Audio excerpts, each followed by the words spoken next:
Call the meeting to order. We have 5 trustees present. Let's please rise for the Pledge of Allegiance to the American and the Texas flag. I pledge allegiance to the flag of the United States of America and to the republic for which it stands, one nation under God, indivisible, with liberty and justice for all. Honor the Texas flag. I pledge allegiance to thee, Texas, one state under God, one indivisible. Put something on your shoulder. Thank you. In Ms. Villapando's absence, I'm going to thank Ms. Hansen for taking notes for us today.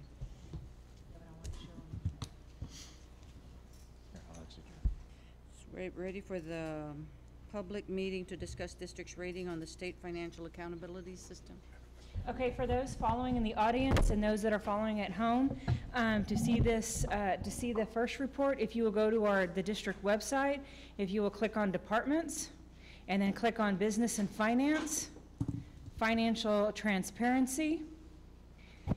And if you see right here that middle column where it says School First, if you look at the School First 2017-18, you'll find the document that I am referring to in this presentation.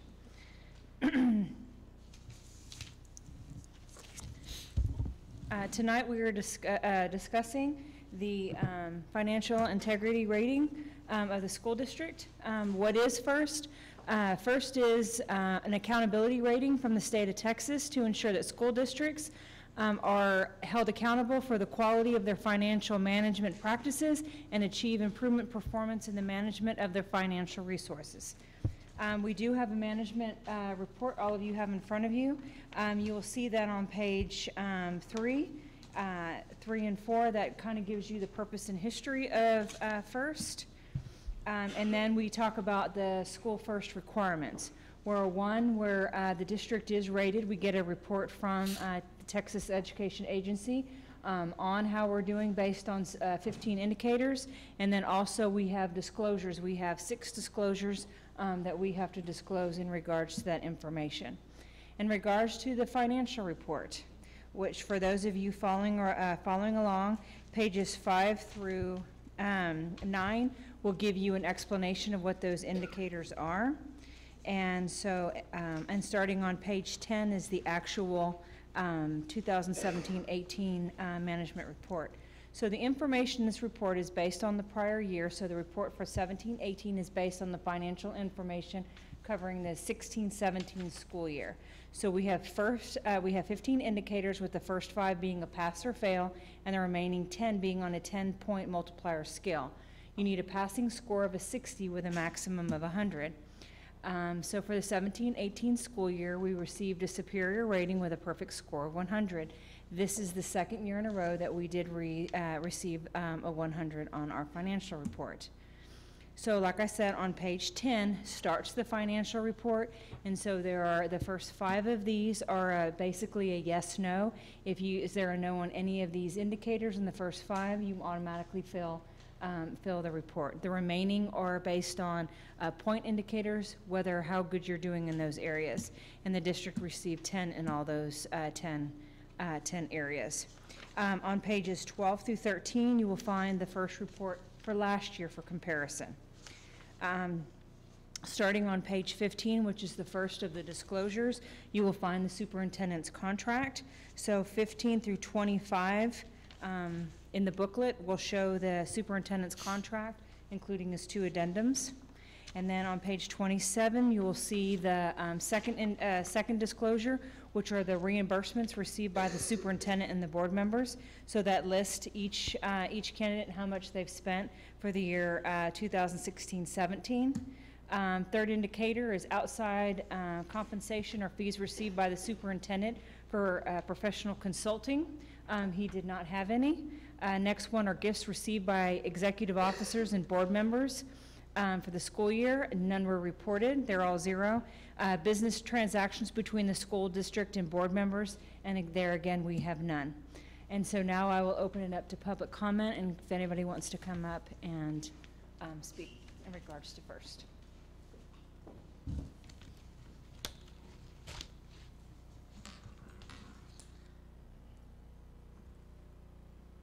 Anyone going to step up? Then we can go on. Comment? Yes. Excellent readings. Yes, I just want to thank you and your office and everybody involved in the district for this excellent rating. It really is impressive. Score of 100. I don't think you could do any better. We're very proud of you. Yes. 2 years in a row. Yes. Good job, Ms. Griffith. That's a lot, Karen. Thank you. I'm sure our taxpayers agree too. Go on to the superintendent's report. President, members of the board, thank you and welcome to this evening. Nice to see you in this cold weather. If I could get Hayden, Gish, and Mom, y'all can come right up here, and if I can have the board members, we want to recognize Hayden here, and I'm going to read a little bit off while he gets in there.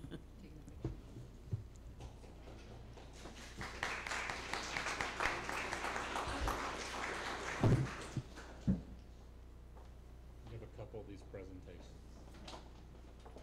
So Hayden was one of 2 students. Isabella's the other one, and she's sitting right over here, who are recognized as National Merit semifinalists right now. And they're moving on to potentially be National Merit finalists. Hayden attended Bowie Elementary School and Goodnight Middle School. Hayden is the son of David and Karen Gish. While at San Marcos High School, Hayden has been involved in band, debate, Boy Scouts, Science Club, Tri-M Music Honor Society, German National Honor Society, and the National Honor Society. Hayden plans to attend Texas Christian University, where he will study music.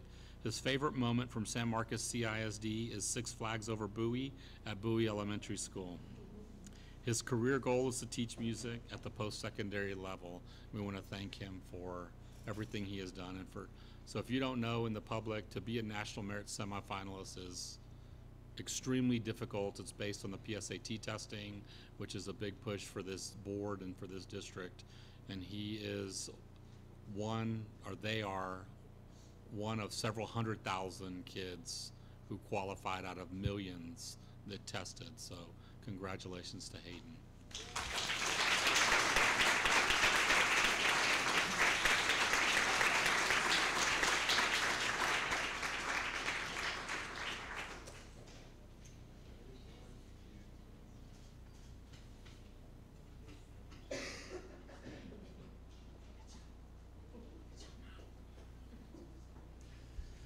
Isabella de la Iglesia, Mom and Isabella could come up here.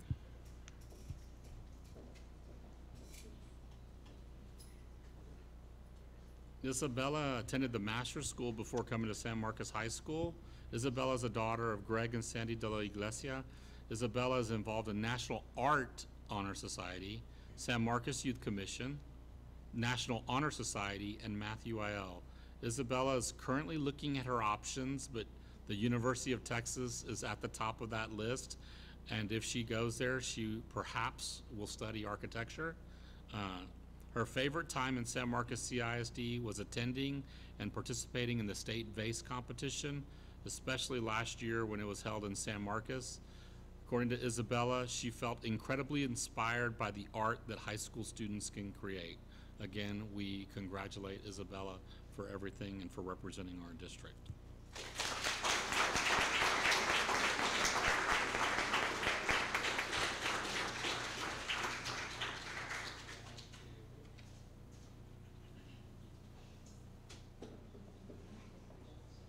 That is it.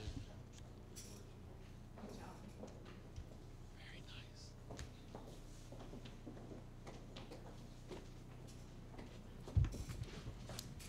We also want to recognize, I don't think she's here, but we found out late this afternoon, Elena Gill, who's in band, is a drum major. Just a little bit about Elena Gill, and we'll bring her up at a later date. As a senior at San Marcos High School, in her time at San Marcos High School, she has had the privilege of being not only involved in band, but also Future Business Leaders of America.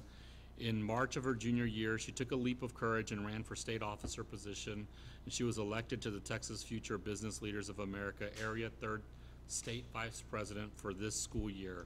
One of her duties as state vice president is to organize an area conference for all FBLA chapters in Central Texas area. So there's about 63 school districts that will affect. She wants all students who attend to learn more about FBLA, business careers, and get firsthand experience with business professionals. This workshop will be on the morning of Saturday, November 10th at Texas State University's McCoy College of Business, and at some point we'll bring her up here to congratulate her for all her work. And finally, on October 4th, we were informed, our district was informed, that Chris Cooper, who is the art teacher here at the high school, was named as a recipient of the Texas Art Education Association Texas Art Educator for the Year for 2018. This award recognizes significant contributions to TAEA and to art education on the state, local, and/or national level. Ms. Cooper will be recognized at a ceremony on November 9th in McAllen, Texas, and we congratulate her as well.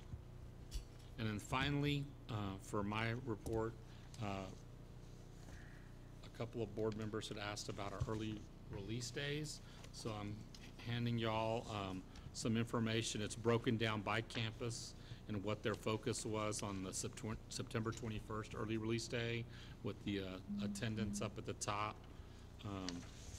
for every school in the district. And at this point, we have a couple more recognitions, but that I will turn over to you, Madam President. This past month, the City of San Marcos presented San Marcos CISD with a proclamation in honor of Dyslexia Awareness Month. The proclamation read, whereas dyslexia is one of the most common learning disabilities affecting Texans, a lifelong disorder that can be a detriment to a child's education or an adult's professional development by inhibiting interpretation of spoken and written language, and whereas with a proper diagnosis, individuals can be taught appropriate, systematic, and structured methods of learning that enable them to excel in their school and work environments. And whereas the dedication and understanding of family, teachers, co-workers can greatly help those with dyslexia achieve success, and whereas it is vital to communicate the importance of an early diagnosis and to provide the necessary assistance and guidance to those affected by dyslexia. Now therefore, John Tomaitis, by virtue of the authority vested in him as mayor of City of San Marcos, proclaimed the month of October 2018 as Dyslexia Awareness Month. Are there any dyslexia teachers here? So that we could have them stand. Thank you. This past month, Governor Greg Abbott presented San Marcos CISD with a proclamation in honor of Principals Month. This proclamation read, can we have the principals stand?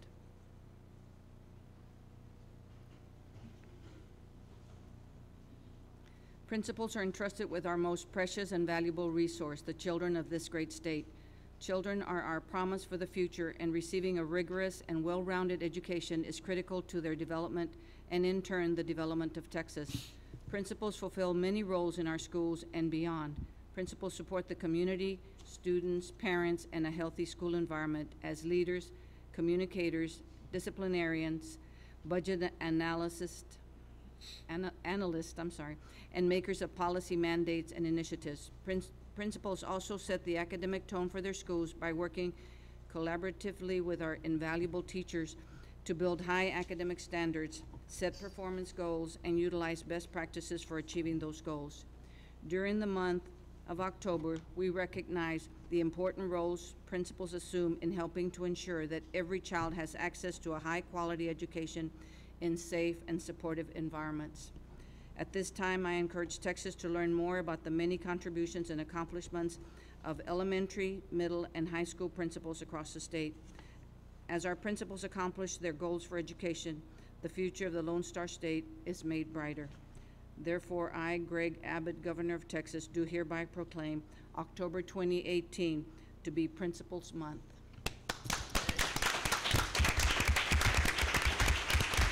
Thank you. Thank you for all you do for our students. This month, along with Principals Month and Dyslexia Awareness Month, the district is also honoring Bully Prevention Month, Down Syndrome Awareness Month, Fire Prevention Month, Bus Safety Month, Red Ribbon Week, Breast Cancer Awareness Month. On behalf of the Board of Trustees, we would like to thank the faculty and staff of San Marcos CISD for their continuous dedication to all of our students. We can move on to the public forum. I do have one person that submitted a request to speak before us, Michelle McVeigh, on safety at school. We want to remind our citizens that when they're offered the opportunity to address the board without prior approval, presentations shall be informative only. Delegations of more than 5 persons shall appoint 1 person to present their views. Presenters should conduct themselves with common courtesy and in a respectful manner. In accordance with state law and district policy, disruptive conduct must be avoided so as not to interfere with the meeting. If a presentation includes a complaint against an employee of the district, proper channels set out in district policy to seek resolution before bringing the matter to the board should be exhausted. The board shall not tolerate disruption of the meeting by members of the audience. If after at least 1 warning from the presiding officer, any person who continues to disrupt the meeting by his or her words or actions, the presiding officer shall request assistance from law enforcement officials to have the person removed from the meeting. Ms. McVeigh, you may go. Okay. I just came to speak. My name is Michelle McVeigh, about my son. I've been dealing with the issue with the school he goes to since December 2017, since the incident happened to him. He was assaulted on a school bus that carries kindergarten through 5th grade. I was trying to get the video for a long time to see, but they won't let me see it. They wouldn't let me see it, and I just barely viewed it. And my son, the day the incident happened, he got off the bus the same day and told me that a boy was kissing him in the face on the bus. And he told the boy to stop. The boy continued to kiss him all over the face on the bus and unbutton his pants. So I had been asking to see, and they wouldn't let me see. Transportation told me that it was a girl in the seat with him. And then the second time they told me it was a boy in the seat with him. The third time they said they can't even see who's in the seat. When I viewed the video, I see my son clearly in the seat, and it's a boy that's 2 to 3 times bigger than him. And my son don't ride that bus anymore. He doesn't want to ride the bus anymore. He's afraid to ride that bus. And I told him he doesn't have to worry about riding that bus anymore since that day after. And I went through the grievance process. I've talked to the school. They have a place on Mill Street or something.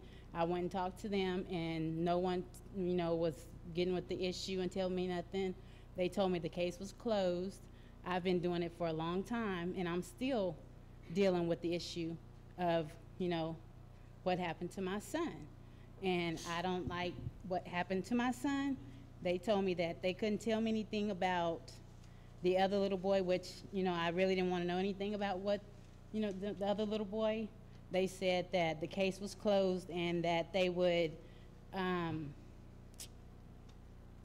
talk to the little boy and notify the parents of what happened. And they never told me if they did or didn't. And also, they had told me that when I talked to Laura Lugo, she told me that they couldn't do nothing for me but separate the boys on the bus like my son did something wrong. He didn't do anything wrong. He was assaulted. In the video, I clearly see he was assaulted. The boy kept pushing him in the corner out the view of the camera, doing stuff to him. I seen that clearly. My son tried to get the bus driver's attention. I saw that clearly. And she didn't pay him any mind. They asked her about it. The transportation said they asked her about it. And she said that my son did not address her or try to get her attention or say anything to her. Ms. McVeigh, your 3 minutes are up. Okay. Thank you very much. Thank you.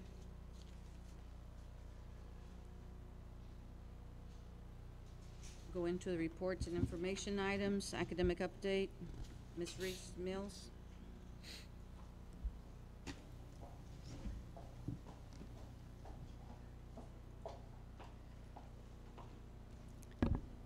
Good evening, Board of Trustees, Mr. Superintendent, Madam President, Monica Ruiz Mills, Assistant Superintendent for Teaching, Learning, and Assessments. This evening, Ms. Laidley is just going to give a brief overview on how we monitor student progress for reading and how we assess the reading levels in kindergarten through 5th grade.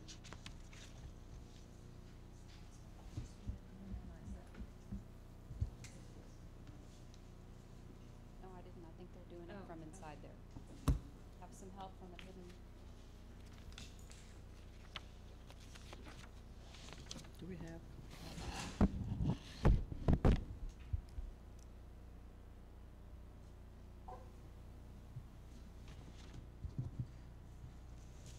Hi, good evening, Board of Trustees, President Cantu, and Superintendent Cardona.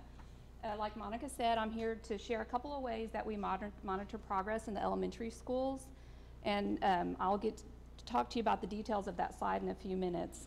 The first way that we do that is we use an iStation screener, which is a computerized test. It's called the iStation Indicator of Progress, and it's available in both English and Spanish. The students take the ISIB screener 3 times a year, the beginning of the year, which is in September, middle of the year in January, and at the end of the year in April. The ISIB screener integrates computerized adaptive testing that accurately reflects the reading ability levels of each student and measures growth over time. The screener is used to identify at-risk students and to monitor progress.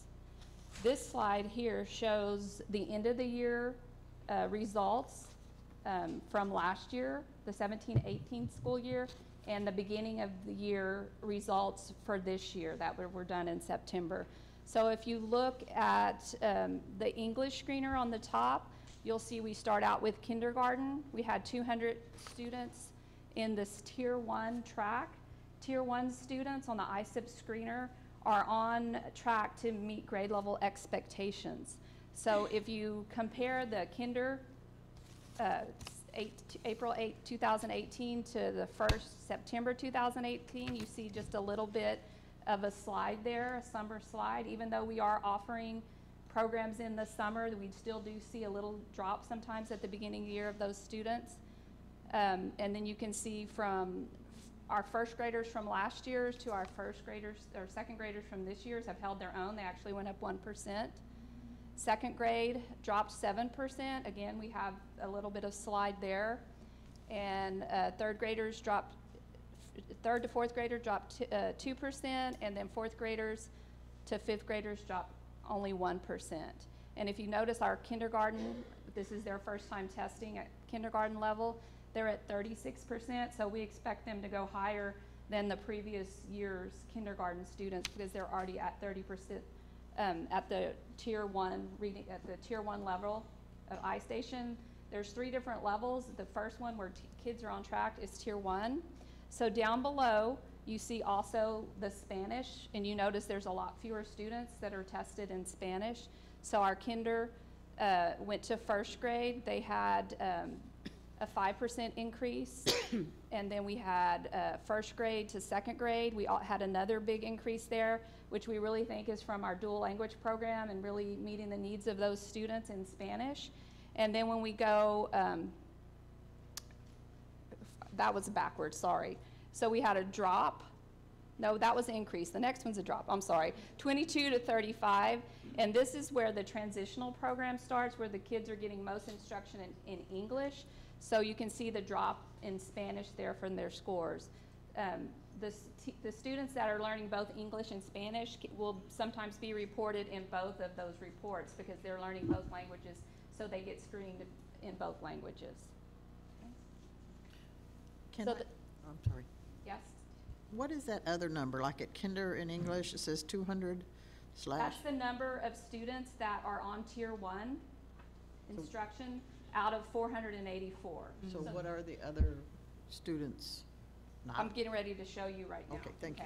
So Tier 2, this is the rest of the students, and the numbers vary just a little bit because if someone didn't take the test or we had students move in at a different time, it can vary a little bit. So this is Tier 2.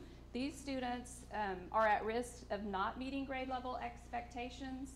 They might be have some need some support in one or two areas, like phonics, decoding, vocabulary, comprehension, and fluency, because the ISIT screener breaks it down by all those different categories. So usually these students in Tier 2 will have a more focused instruction on their areas of need. And so within the schools, in the classrooms, the classroom teachers are doing guided reading, providing small group instruction by using some of this data to help them identify the needs of the students. And also they get pulled by interventionists if their need is great enough and they're not showing progress in the classroom. So again, you can look at all these. I'm not going to go over each one because you guys have this in your paper unless you have any questions, but you can see from year to year, if you compare kinder to first and first to second, the growth and progress. And sometimes we do see from the end of the year, the beginning of the year, that summer slide. And then the next slide shows students even at more risk. These are our Tier 3 students. They're at significant risk for not meeting grade level expectations. So usually these students have 2 or more areas of need, all the things I mentioned before, phonics, decoding, vocabulary, comprehension, and they use this data to help them not only identify the skills that the kids need extra support in, but also progress monitor them after their kids are receiving interventions. And so a student that's in Tier 3 will even receive more strategic instruction with the classroom teacher and an interventionist, and it will be more frequently 4 to 5 times a week to try to close those gaps.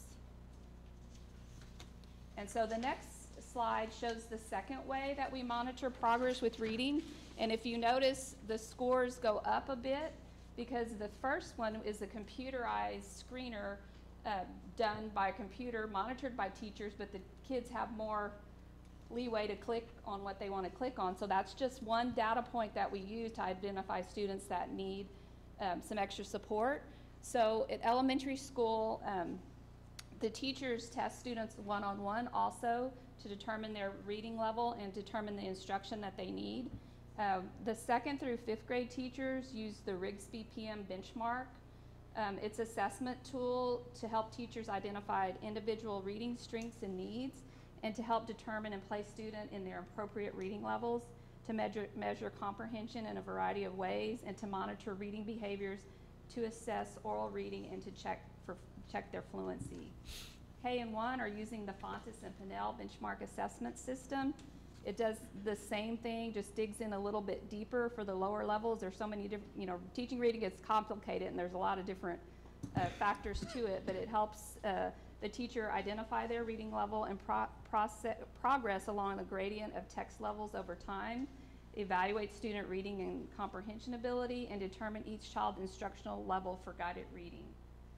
So right now, this week, the teachers are entering the reading levels for the testing that they've done at the beginning of this year. So at the end of this week, I'll be able to put together a report to share with you, to show you our report for the beginning of this year. Because when you look at this one, it's end of the year 16-17, and then end of the year 17-18.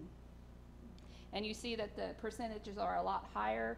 And I think it's because of the one-on-one testing and not the computer, but we use several data points to make our determination and put them all together to meet the needs of the student. So the screener screens everybody, and the campuses evaluate those scores by looking at each student and where they fall. Questions? Yeah. First of all, I'm confused as to the data irregularity between the 1st and 2nd grade groups. I don't understand why exit year varies so broadly as they move from Which tier, Mr. McLaughlin? I'm sorry, I was looking at the Tier 1 under the universal screening data. Okay, I went back to that slide. So you're talking about Yeah. what grade levels again? So from 1st to 2nd, I think you tried to explain, but that 1st grade frequency, end of year, I presume, is 101, but then we lost 14 of those kids under the Spanish.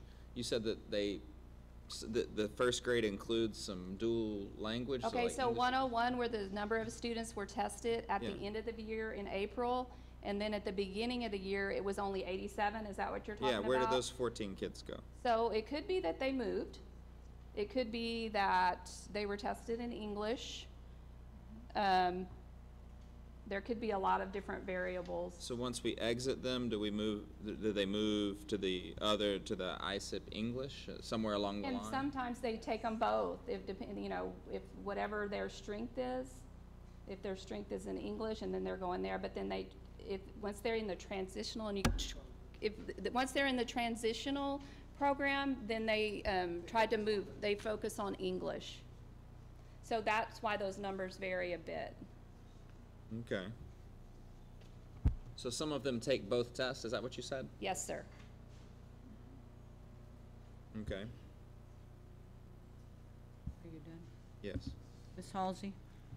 Thanks. I have two questions. One is about how is iStation used in the classroom on a daily basis? So is it just something that the students use for testing, or is it something that they use regularly? No, it also has intervention lessons. So after a student finishes the testing, every time they get on after that, it takes them to their area of need, and it adapts to what they need to be working on. So if it's phonics or vocabulary, they will have more lessons in that area.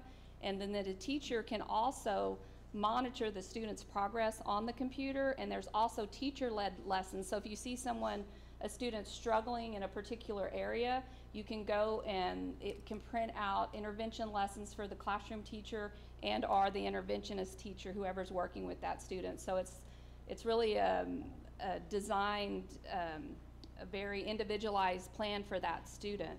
And so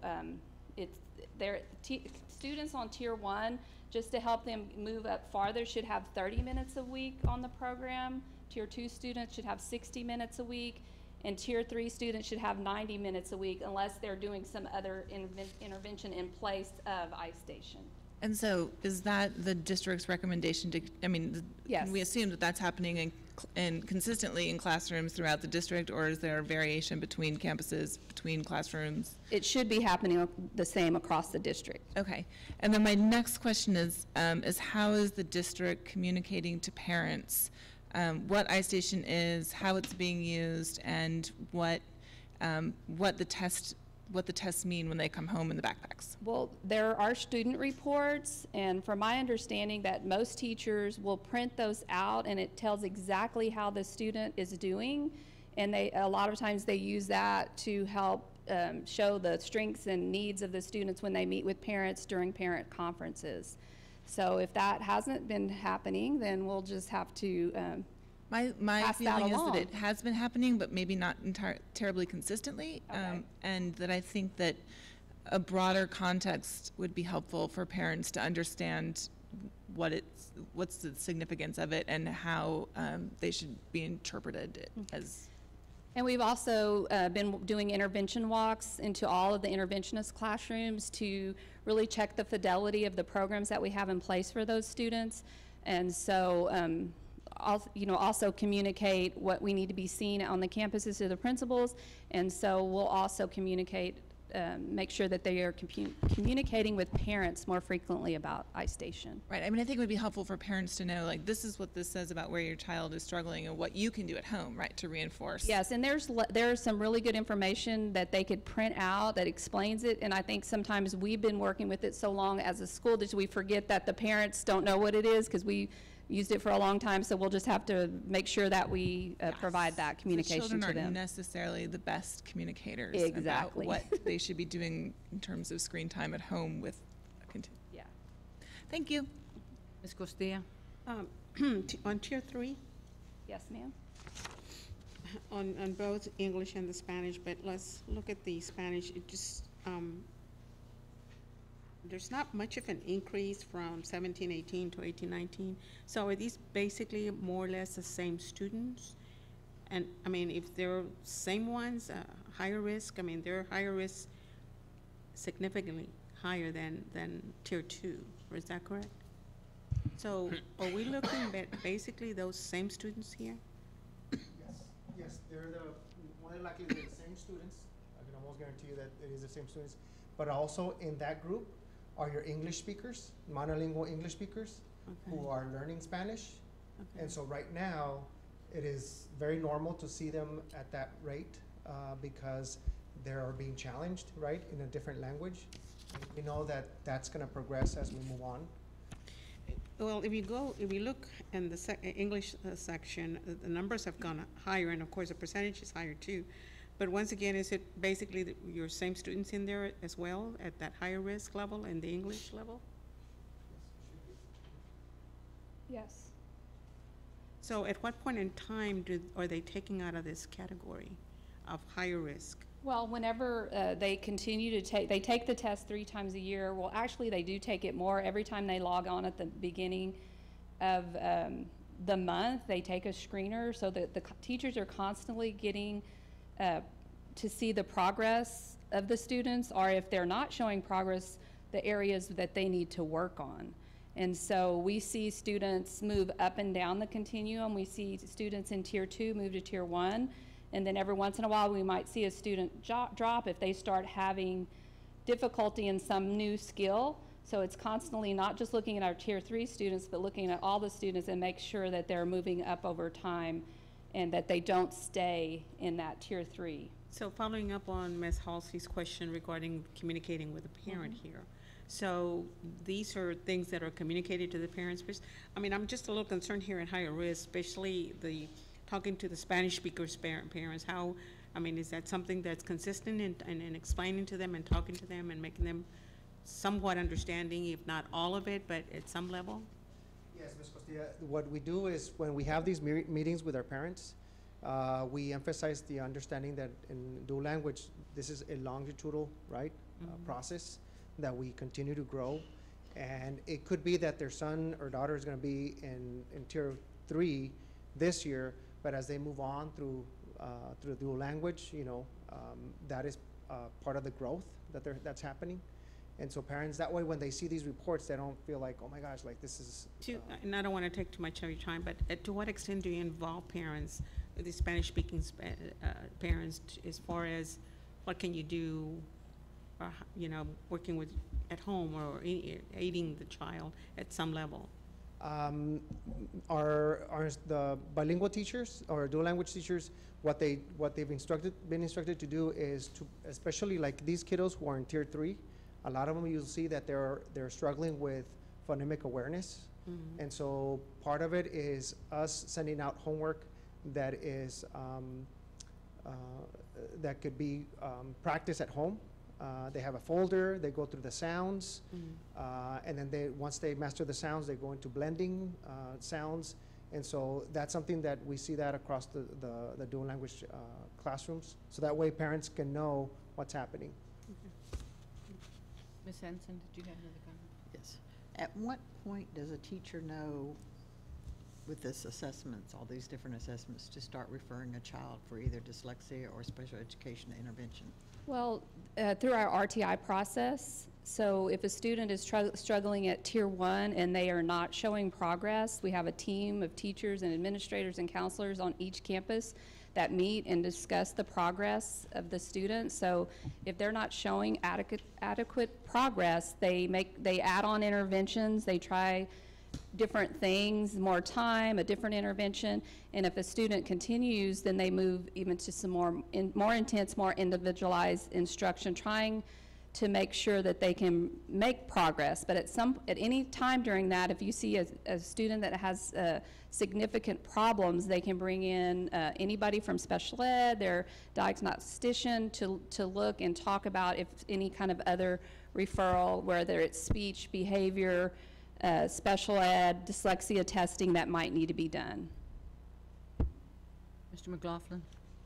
Thanks. I have a couple follow-up questions. I appreciate this data. This is, Ms. Ruiz-Mills, this is consistent with what I requested at the last meeting, so I appreciate you putting it together. As to so I have two concerns that maybe you can follow up with some additional information. Doesn't necessarily have to be in a board meeting, but distributed via email or what have you. First, I have a hypothesis that those students who are in Tier 3 in 3rd grade, they don't ever move out. You know, you see the number real consistent in 4th grade, it actually goes up a bit. It's flat in 5th grade. And I think that's our pool of kids who are very at high risk to not graduate or to not, most certainly not graduate college ready. And so I fear that what we're doing there is not sufficient. I heard all the things you said were happening, but I'd like to know, and this might kind of flesh that out, if you could, you said some students move out, some students move in. I'd like to see that frequency. So we probably have these going back. So looking at the 5th grade, the 137 who were in Tier 3, how many were there in grade 4 and grade 3 looking backwards? That would be useful to see, so that we can make sure that if there's some movement year to year, that actually makes me more comfortable than if the same kids are just in the same spot year after year after year. And then I'd also, I've read that these students, these 127 in 3rd grade, that the lower that number, the better. And so what are we doing looking backwards besides pre-K? Looking backwards to try to get as many on level in grade 3 as possible. Some sort of update on what we're doing right now, and then how many kids are moving after grade 3 would be very useful in the future. Yeah, I agree that's important, because when I look at grade 3 to grade 4, the percentage is better, but we have more students. Right. Right. It's not the same kids because it's a different grade, so I think it would be useful if we could see the same grade move across that chart. One of the things This that we're third doing right grade now, is the because same. Oh, yeah. It is the same. sorry. One of the things that we're doing right now, because we know how important it is, the sooner that the students get on grade level, the better. And so with the Fontes and Pinnell materials that we're bringing in, we also have a leveled literacy intervention kit that our interventionists are providing, opportunities for those students. It's supposed to be a quicker fix. We need to accelerate the learning of these students that are behind, and they're supposed to be in and out in 18 weeks and back in Tier 1. So we're working really hard to make some of that happen. They've already had 2 days of training for that intervention program. They have another one on November the 2nd for finalize that training. And so we're hoping with the addition to that, and also doing some reading readiness skills with the kindergarten students that are coming in with no letters and sounds, trying to, even though they're not maybe even on a tier yet or in RTI, we want to jumpstart their process into learning how to read. So we're trying to accelerate the learning so that they can move to be on grade level faster. So we know that's important. Sure, I appreciate that. I'd just like to see the data of whether they're moving. I'm sure we're doing things, but is it working? And the numbers don't lie on that. Yes. Especially the iStation, that should be a fairly consistent evaluation over time. Ms. Costilla? Just following up on Mr. McLaughlin, giving the numbers and being that appears to be the same students, and maybe these students, if they continue to be there, they're not going to do very well towards the end. So maybe looking at what might be a good intervention going forward, if you continue to see those same ones and forward into the grade level. What would be a good intervention model there to work with these students? Because if they continue to some extent on that pathway, yes, those are the students that are not going to do very well. Specifically, they're already at higher risk right here. So if there's anything, Monica, that maybe we could look into, you all could present or just assess and see what could be done with the idea, not the idea, but the possibility, the potential that those numbers just get stuck there, and we don't want them just to be stuck there. Ms. Hanson? The instructional coaches, do they go in and model teach, or how are they assisting with this effort? Yes, they do in the classrooms, and they help with the planning and just, whatever the teachers need, and making sure that they're staying true to the curriculum at each grade level, and they're teaching the grade level TEKS and not, dipping down and holding students behind, because they need to accelerate their learning and push them forward. And I'm assuming that phonemic awareness is happening at Bonham. Yes, it is. Okay, thank you. Further questions? Can move on to the evaluation of the bilingual and ESL programs. Mr. Grijalva. Mr. Grijalva will just be giving a brief overview of the bilingual program and dual language program from last year. Good evening, board members, and Mr. Cardona. My name is Benjamin Grijalva. The first part of the report is basically the enrollment of last year, of what we had broken down by particular programs. I also added the secondary campuses. If I compare those numbers from last year to this year, we have an increase on both on the bilingual and ESL programs. The two little stars under that secondary campuses table, the number that you want to see going up is at 37, where kids meet exit criteria, meaning they met everything that the state of Texas has required them to do, and they can be transitioned into a traditional classroom. And then the number that's right below it, which is 31 parent denials, this is actually a number that we want to decrease. We don't want parents to deny bilingual services. We want their children to be serviced under the bilingual program. And so we're working on that so that we can decrease that number, okay? The next two sections, which is the oral language proficiency, this is a district view. The English, this is what of 934 students who were tested under the IDEA proficiency test, which is the IPT. This is a norm test that we utilize in the district. And if you notice, there's a breakdown by percentages and by numbers.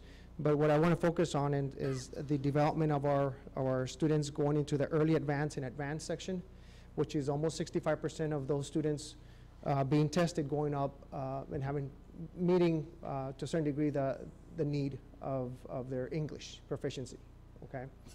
Now, these are all students K through 5, okay, who are your English learners, but also in here are your monolingual English students who are participating in the dual language program, okay? Under the next, if you flip over, or the next section is the Spanish oral language proficiency. Again, that IPT test is, we use it for both English and Spanish. And what I really want to emphasize is of those 344 students tested, these are our kiddos who are in dual language, who are English learners, and monolingual English students are being tested here. And again, I'd like to emphasize the last two domains, which is early advanced and advanced, and that's making 74% of our students meeting that Spanish proficiency, okay? That's the oral language proficiency that we see in our dual language programs. And so I wanna emphasize that our kiddos are growing in our dual language programs, and that's a good indication. The next section is for summer programs. I wanna just emphasize the enrichment opportunities that we've offered our students and their families. The mandated bilingual pre-K kinder summer school program, that's our plan inquiry. We had 187 students. That's combined with those at Texas State, that come from Texas State University as well.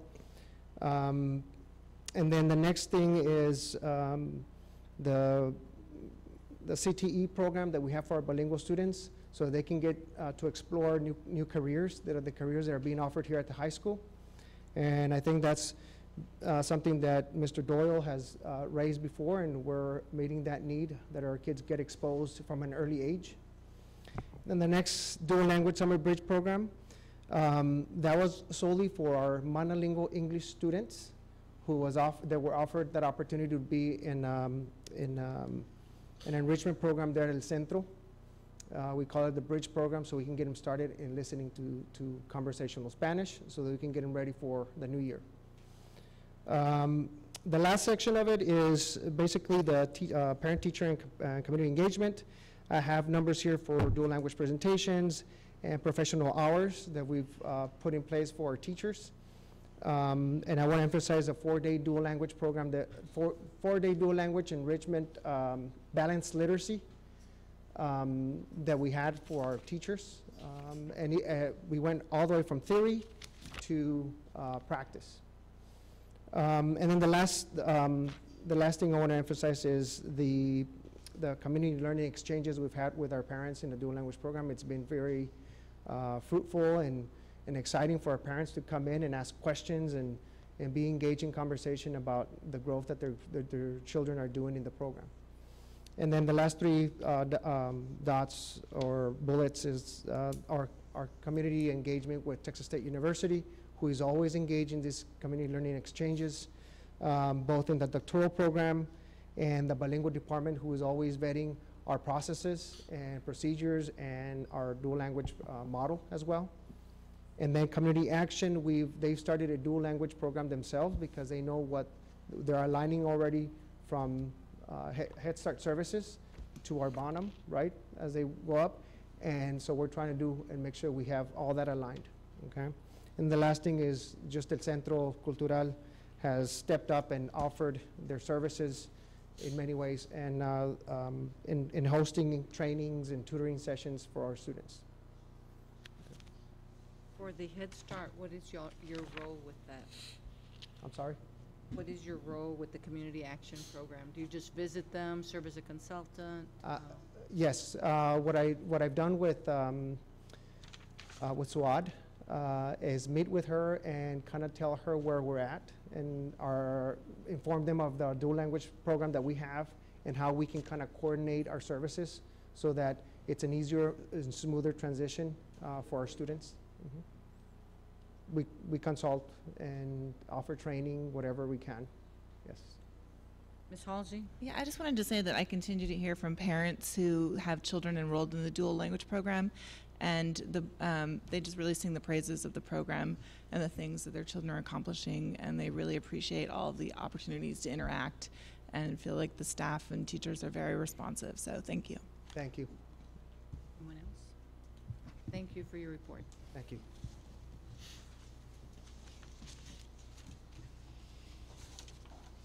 Construction update, Coleman Uresti? You don't look like Coleman. You look like Coleman. Good evening, Board of Trustees and Mr. Cardona. I'm Jay Weston, Director of Facilities for the district.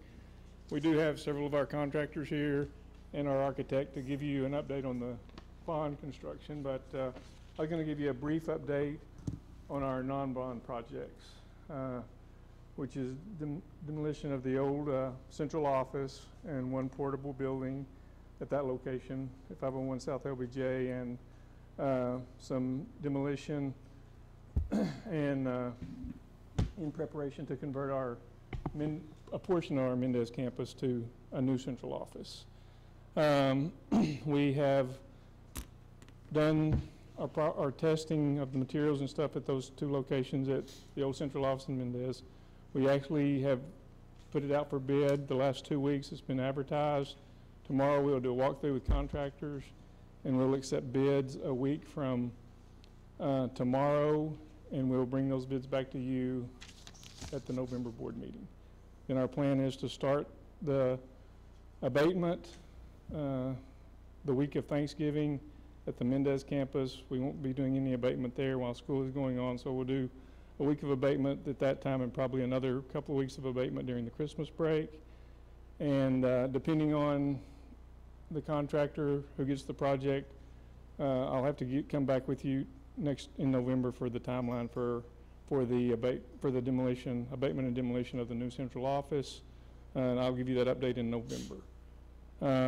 One other project that we also that's not in our bond is converting our CDC to TLA, and we are continuing to work on the schematic design of that, and we'll probably bring you back schematic design approval in November.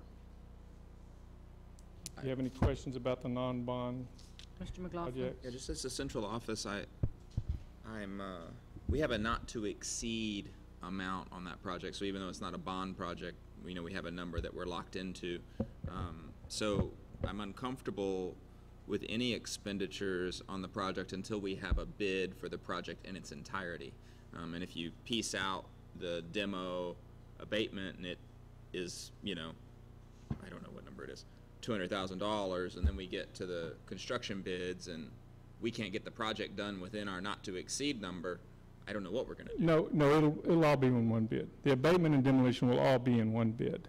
But will it be with the construction? Within the Like, I have to make construction sure both items are within the not-to-exceed number. The only construction that will be in that project is building back the wall where we're doing where we're taking out a portion of that one portable at El Centro.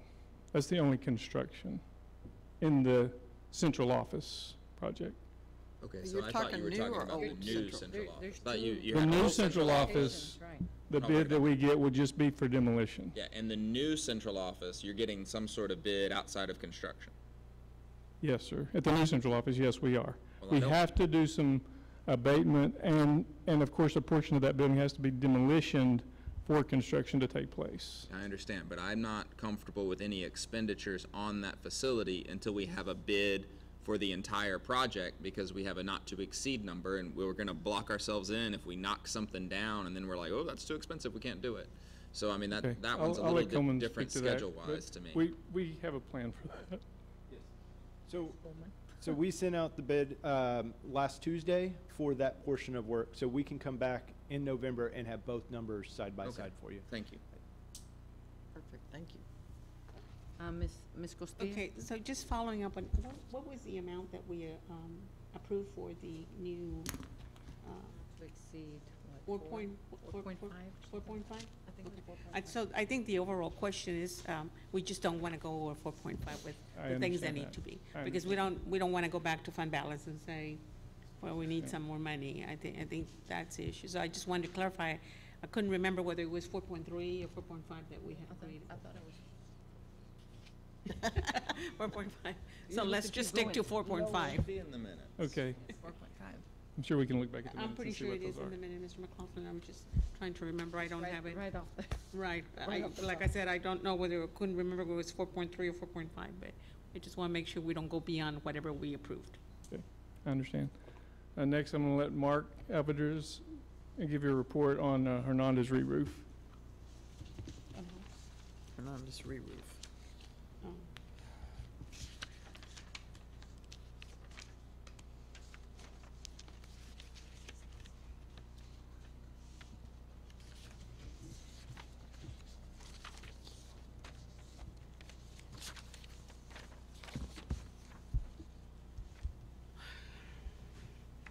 Good evening, Board of Trustees. My name is Mark Alvedrez. I'm with Cadence McShane Construction. I'm going to give you a quick briefing on the happenings at Hernandez as far as the re-roof is concerned. On completed activity, we've installed the roof huggers and insulation and dried in the cafeteria area. That's indicated in the orange. This academic wing is also completed. As a matter of fact, we started installing the roof panels, which you see is purple here. Actually, this graph was made Wednesday. Actually, we finished that half of that building already. So once we get the panels ready to be installed, it goes rather quickly, and that's pretty much the last step for that area. Once we complete this academic wing, we'll obviously move over to the cafeteria and start installing roof panels here.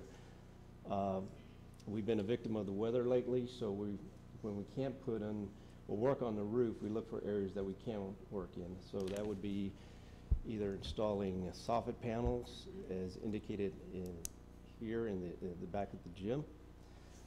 We also have some soffit areas here at the academic wing, here around that T, and we've also completed the canopies.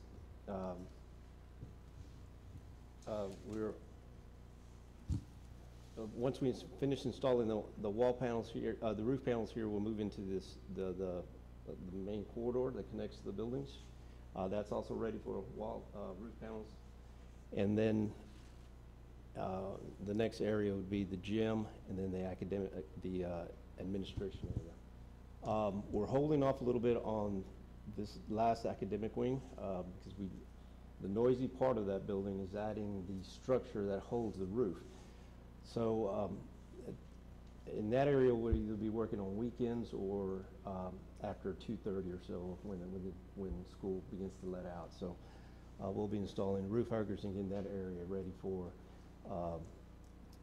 get it dried in Obviously, we don't want to expose this with the weather conditions the way they are and the forecasts the way they are. We don't want to jump there and be exposed to any rain that catches us, because what we do is we install the structure, the insulation, and the waterproofing membrane all in one day. So we only do as much as we can for that one day, because we want to leave the roof dried in.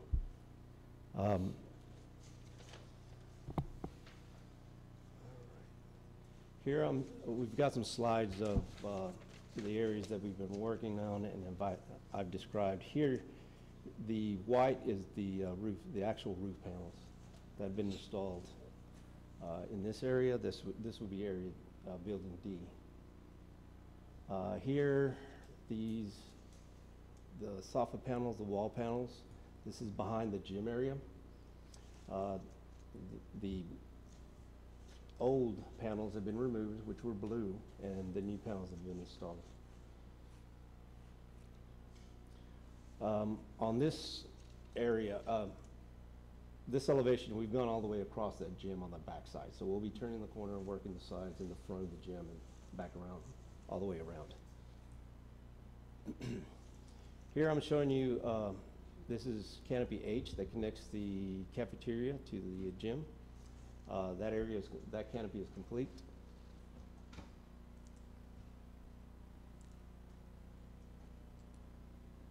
Here's building D. These are the soffit and fascia panels that have been installed.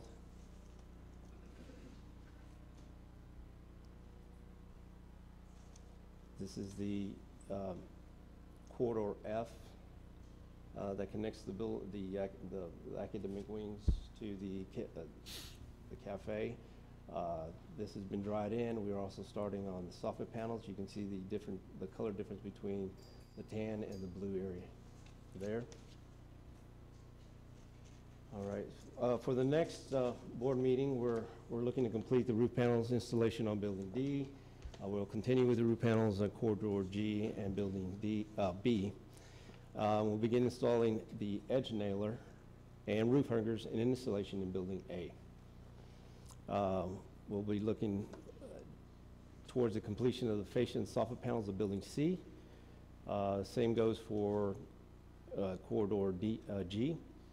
And we'll be removing the fascia and soffit panels at building B and installing the fascia and soffit panels and reinstalling the soffit panels at building B. So far, our schedule is holding to a Christmas completion.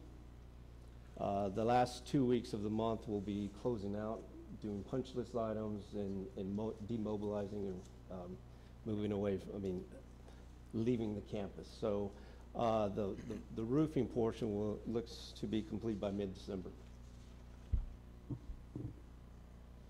Questions? Mr. McLaughlin? Okay, so the Hernandez re-roof and we got off to a rough start because I thought this was a summer project. Can a project like this, of this scale, be completed in 3 months?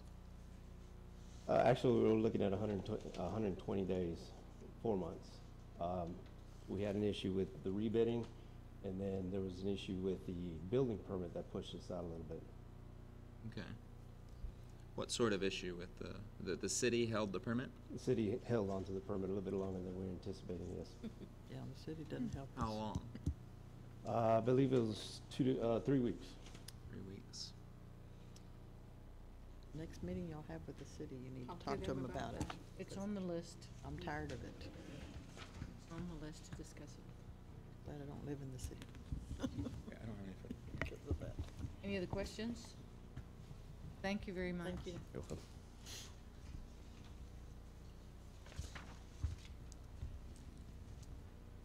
Next up is Josh Eckert with Bartlett Cock on the new elementary school, Hernandez.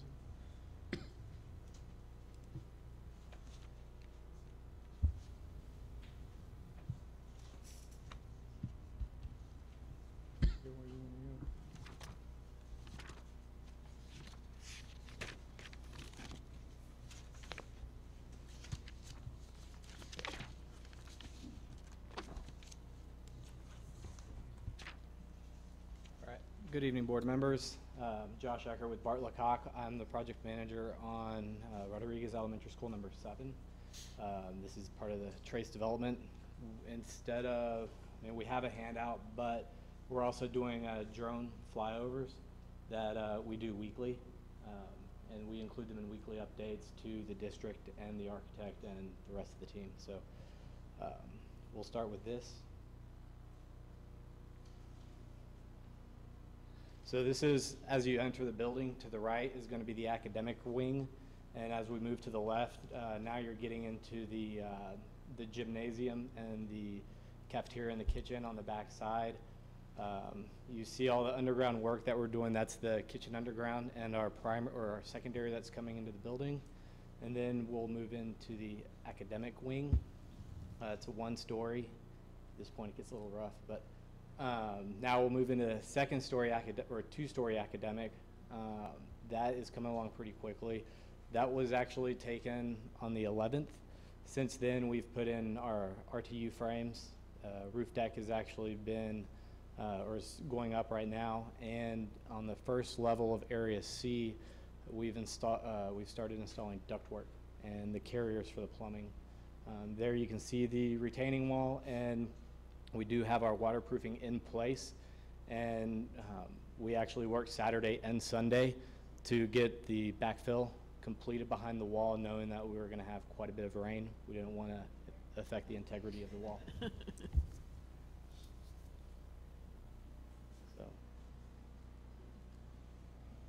That was impressive.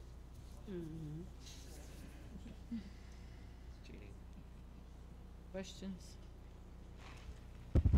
Questions or comments?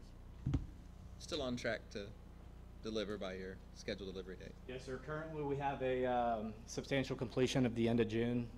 Contractually, it was 406 days from June 29th, which would put us August 9th.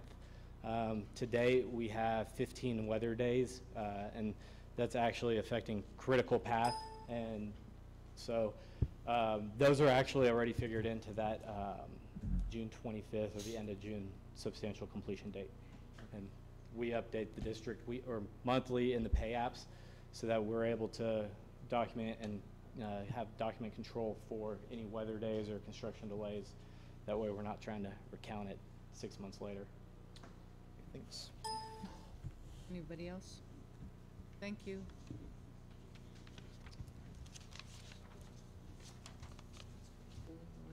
Yeah, oh, very nice. Everybody should use drones. No. To some extent. And the last report will be from Bill Wyman. He's the project manager for Weber Construction on the high school addition and renovation.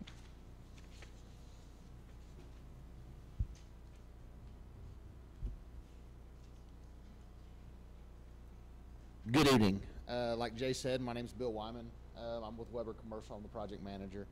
As far as activities that we have completed in the last month since our last board meeting, we were able to complete the asphalt paving demolition in the bus lane, the courtyard demolition, the flat work is complete, the demo is complete, the canopies are complete, and we've been able to demo all of the existing bus lane paving, which was out here in this area.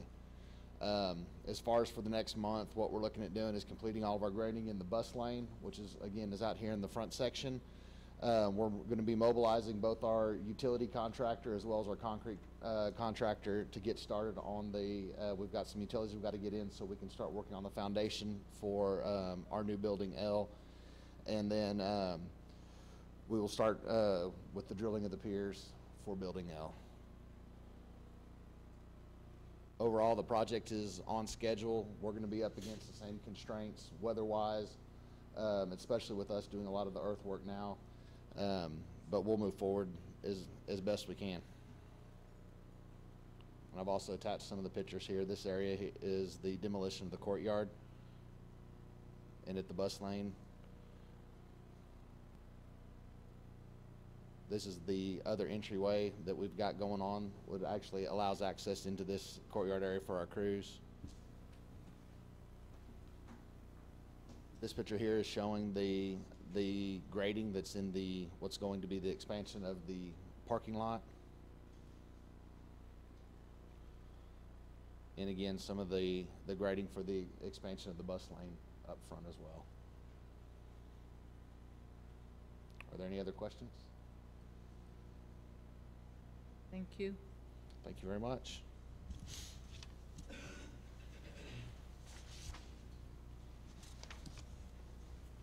Good evening. My name is Coleman Uresti. I'm from Perkins & Will. And just going to do a follow-up on the rest of the bond work from the design end of the remaining projects that we have.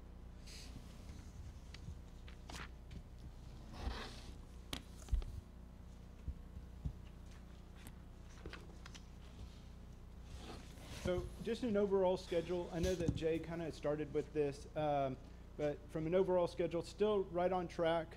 We're going to get some clarifications on the high school schedule a little bit, and then we'll have that updated for next month as well. And then Miller Middle School is right on track, and we're fixing to present the design development for you as well. Just wanted to kind of recap.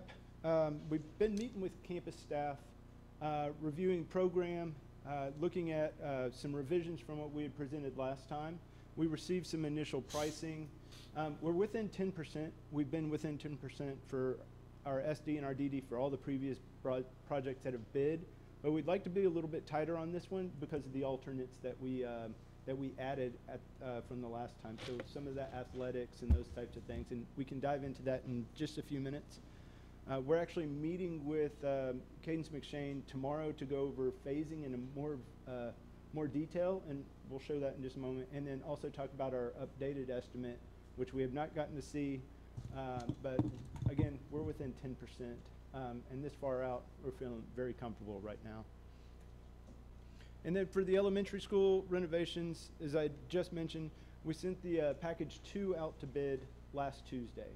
So package 1 is bid, and the reason we did that was so that they could get an early start on all the structural steel.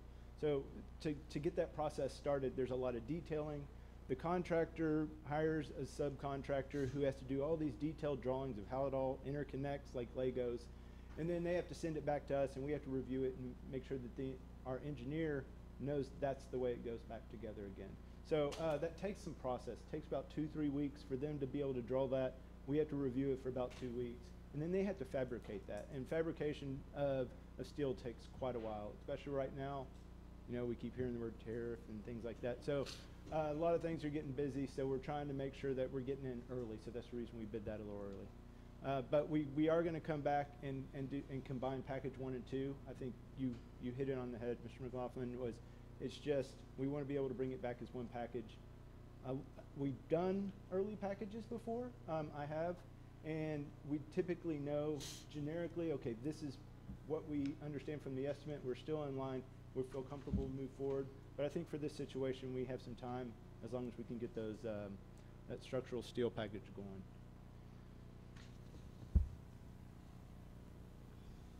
So those are the only 2 under design right now. There are a couple remaining. It's Goodnight Middle School, which is some renovation and addition stuff, and we'll jump into that in the next couple weeks, and then Days of Allah, which starts in January. Any questions on either one of those before I jump into the Miller update? Go ahead and proceed. Thank you. So we're back. This is one of my favorite parts. Everything's starting to come together. You can really start to see what it's starting to look like. We have a few more answers from the city on what they approve and what they don't approve. A lot of that coordination is starting to come together. I really enjoy this phase. You're starting to develop some of those original design intents and really starting to make them a little more concrete. And just an example, this is that front view as you would drive by. So almost standing in the corner of the parking lot looking back, it's not a one-story building any longer. You can kind of see this is what you're going to see as you drive by the front of the school now. Again, thank you to all the staff that's worked on this. I mean, they came up here, they've been spending time, they review it, they've given us a lot of feedback.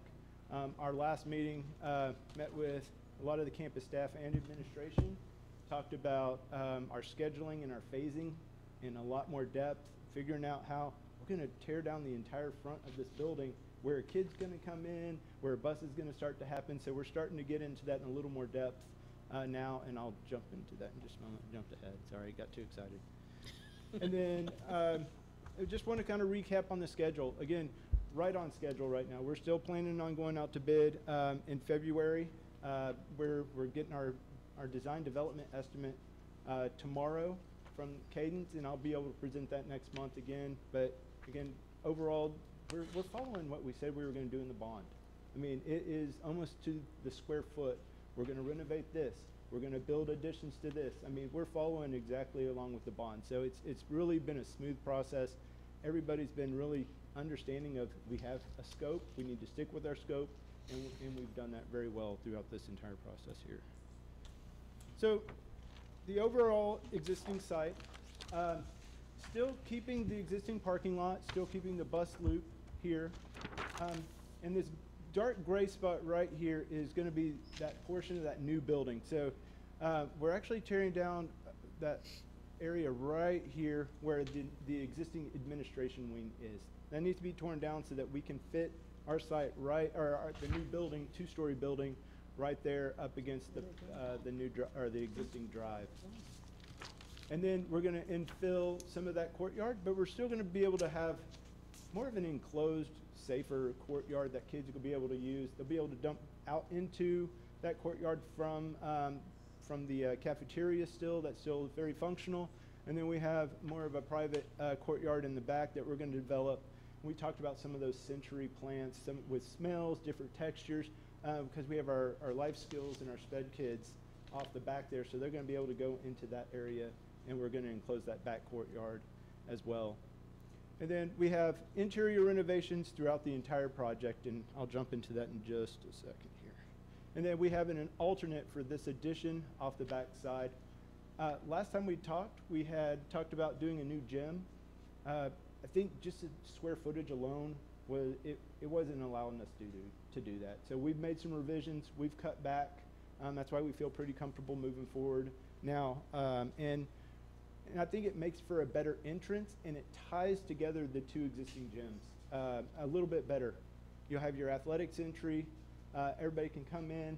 They don't have to go into the rest of the school anymore. You don't have to go outside, come back into the B gym. So there's some things that we've done that I think make it a little more cohesive, a little safer, and less confusing for visitors on campus. So as a part of the classroom wing addition or renovations, we're coming in and we're creating more of those smaller individualized learning spaces. And you can see the blue and the greens there are creating those spaces. We're adding science labs in each one of the wings. And then down in the bottom, because we ran out of room, we have some more science labs.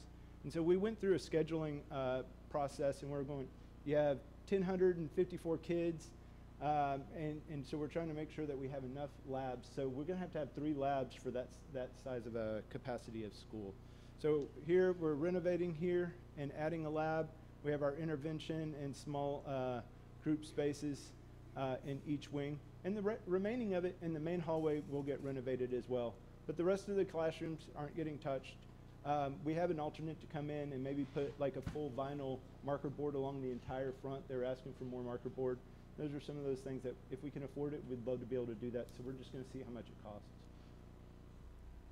On the interior portion of the existing area, so it's in this zone, this used to be the library right here. And so we're converting that into fine arts, or I'm sorry, art and flex spaces. We're creating more of a commons space here in the center of the school that can act as large group presentations, those types of things in that space. It also helps with circulation. That's where most kids are going to be crossing back and forth. So we're trying to open that hallway up a little bit to help with some of that circulation there. And then we have our remaining classroom or science labs along here. We had the science labs last time when we presented up on this north side, but we have an electrical closet that it's going to cost so much money to relocate all that stuff. So we're able to keep it in there, save around $100,000, and still get our function in this space We're just trying to look at ways to save money, and that was an easy way to do that. And then this area here in the green is the new administration. Our new entrance is right here, and our the new updated library and media spaces is right there in the yellow. And then we started talking about some of those alternates earlier. This is that alternate that we've talked about for athletics. It's creating a new athletics entrance. So you could see, you come in, we have an area, a lobby kind of area, a concession stand, restrooms, we have dance, weight room, and a trainer space. And everything is located in this zone. So I can go into the gym from here, or I can go into this gym. I'm not leaving the building, coming out, going back inside, or around the building to get into the space. We're just creating a well-focused entrance for some of those visitors that the only time they go to this campus is for sporting events, right? Or it's to yell at the principal. So we're trying to make sure we have good entrances from both areas. And then we also have choir, band, renovations, and then we have some additions as well. And that's just following the bond language pretty much exactly as we had talked about during bond planning, except for athletics, which is the alternate.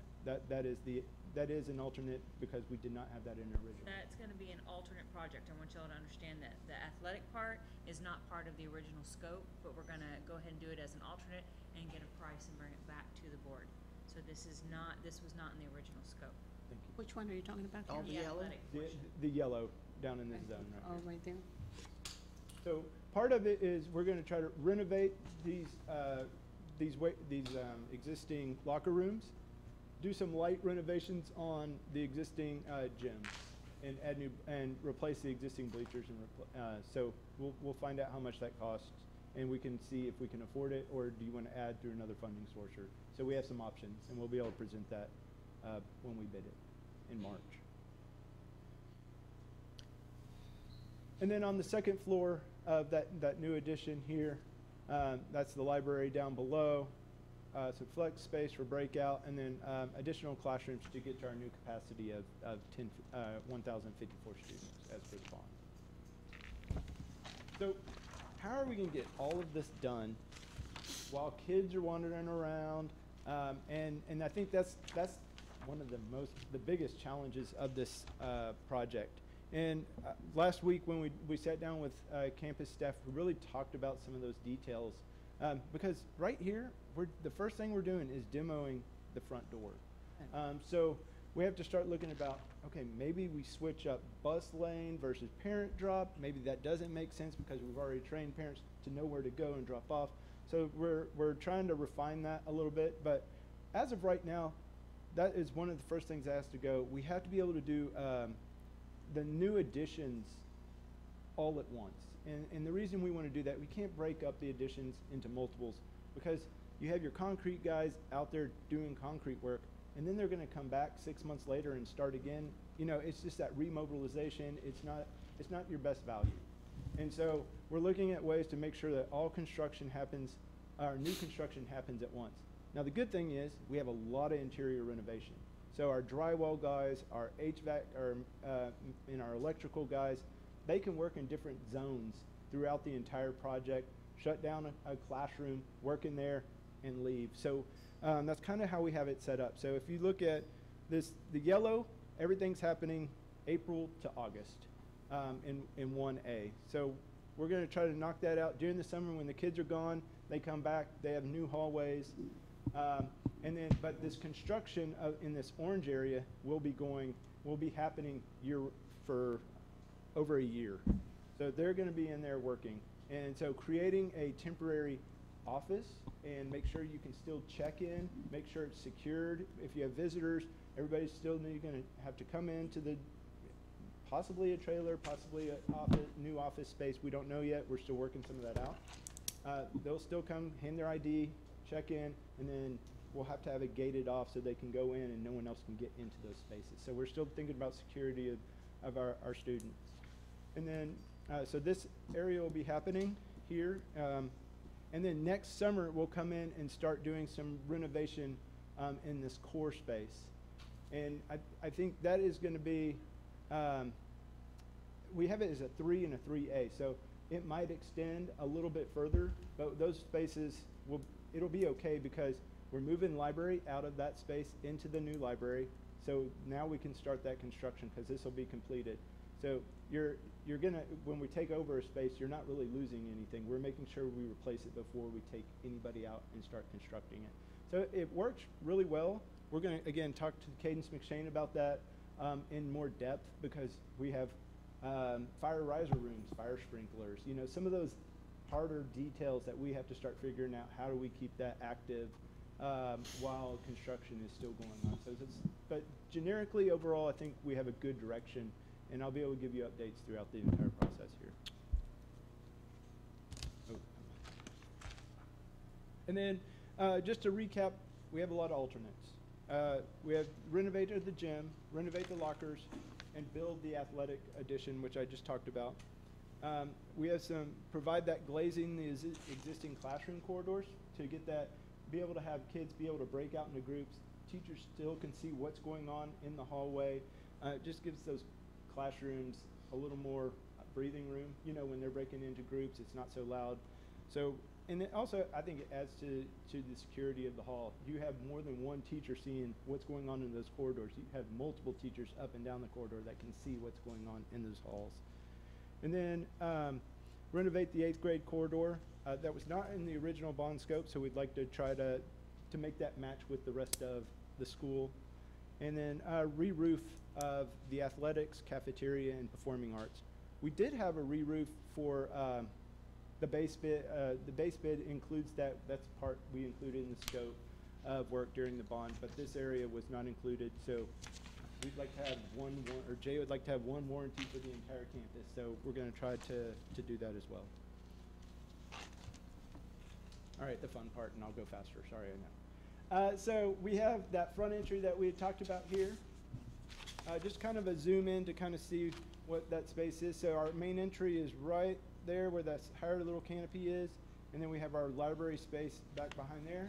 This is a new fine arts addition off here, and this is our 2-story classroom and administration wing. This is the proposed entry for the alternate for athletics. So you'd have this main entry here that you would come into right off your main parking. And then just some interior ideas of how the space could work. So this is that reception desk as you walk in. This is how we're doing kind of a wayfinding. So we're just picking some simple colors just for a wayfinding. So 6th grade, 7th grade, 8th grade have different colors. We're going to clean it up, get rid of some of the lockers for security reasons, and then and just get new flooring in the space, since that is something that was specifically requested in the bond. So are kids not using lockers anymore, or? Most part they don't. Okay. I think we're going to keep, 60 lockers per grade level is all that's been requested. That's about how many kids they have using it right now. Okay. And then our concession, so that's that new entry lobby for athletics. And then this is that commons, or that gallery space that we talked about down the main, like right outside of the existing library space. And then this is the proposed new library space here. And just another view of the library. So this is, so something tricky about this elevation is we have about 4.5 feet of difference in elevation from one building to the other. So we have to make it up in this library space, which worked out really well, I think. You could kind of see the stairs. He's fixing to go down right there, so he gets down to that space. But we still have our ADA ramp, so we still meet all our handicap accessibility needs as well. And then very, very simple on the materials. You have existing CMU, split face CMU, so we're trying to be conscious of that, trying to make sure that we're still sticking with some of the metal panels and the things that you have out there existing. And then just a quick color overview. Again, it's wayfinding, and of course our purple, that's our district color, so we want to be able to have that throughout the project. That's all I have. Where are we carpeting? I'm sorry? Where are we carpenting? So we have it in the library, the administration wing, and then some fine arts areas for acoustics. Mr. McLaughlin? Yeah, at the risk of being a bit of a downer, I'm a no on any fund balance withdrawals for a Miller project or for any additional stuff we haven't approved to date. And this board could still collectively decide to do it, but I have severe concerns that as we head into recapture and our enrollment's fairly flat, they're going to reach a budget crisis in 3 or 4 years. So I'm just not willing to spend more fund balance dollars at this time.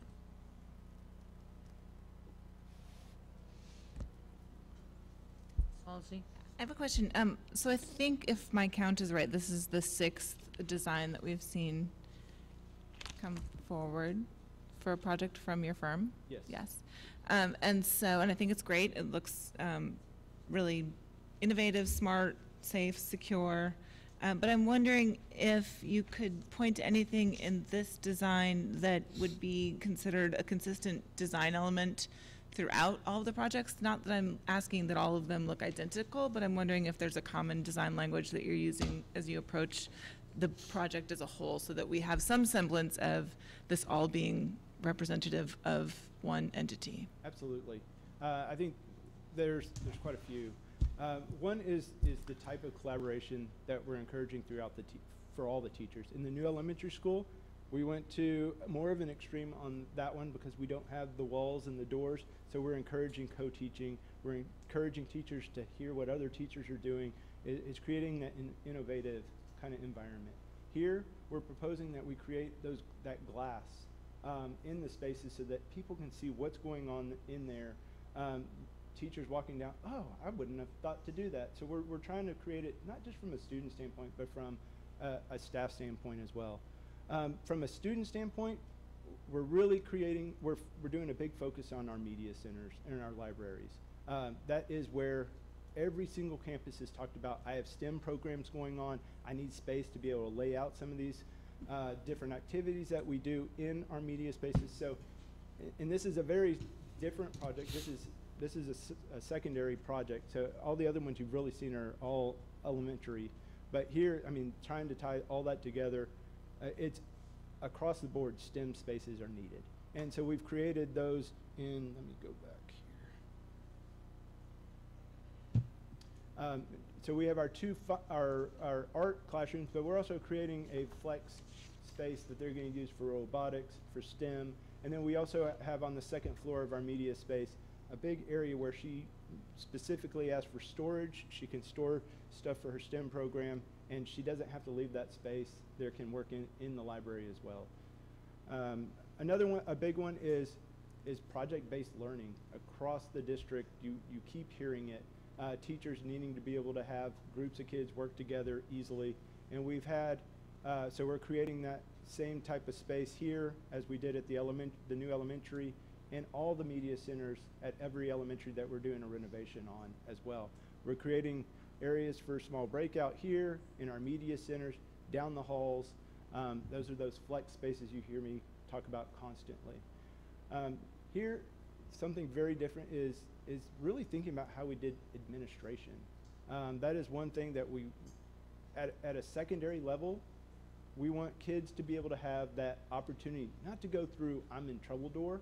They need to be able to go in a door just to be able to talk to a counselor. So we broke that out separately so they don't feel like I'm going to, everybody's like, oh, you're going to the office. Well, no, I'm not. I'm going up to my counselor. I just want to talk to him. I just need to get away for a little bit. So we broke that out separately. And we did that to a point on the elementary school. We kind of created a back door, but it's still associated with our administration space. So I think there's a lot that ties it together, but I think that's just the way that your curriculum's set up district-wide. I mean, Monica's been like instrumental in that. Mr. Barton's been instrumental. Nicole's been instrumental in leading a lot of that in this decision. Thank you. Ms. Hanson?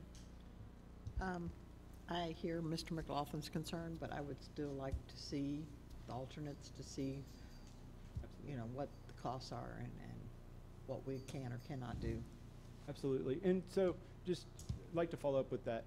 One thing that we have done is we've we've just gotten smarter on the type of renovation spaces that we're doing. Like, we have a really good band hall there. Yeah, we were talking about kind of rearranging it and breaking it up, and it's going, why spend $190 a square foot when we can spend $80 a square foot, make it look brand new, add some acoustics and those types of things instead of rearranging. So I think when we get our new numbers back, I think we're going to be able to bring our base bid price down. So we might have that opportunity to look at what can we afford without going over the bond budget. So we're going to be able to talk about that a little more in November.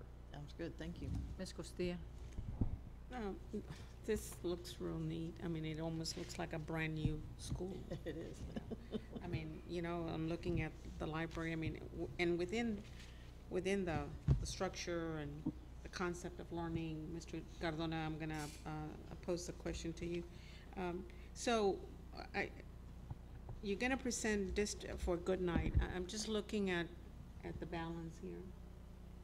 Once we get through with Miller, where is Good Night gonna be in regards to this? Or the getting? It started.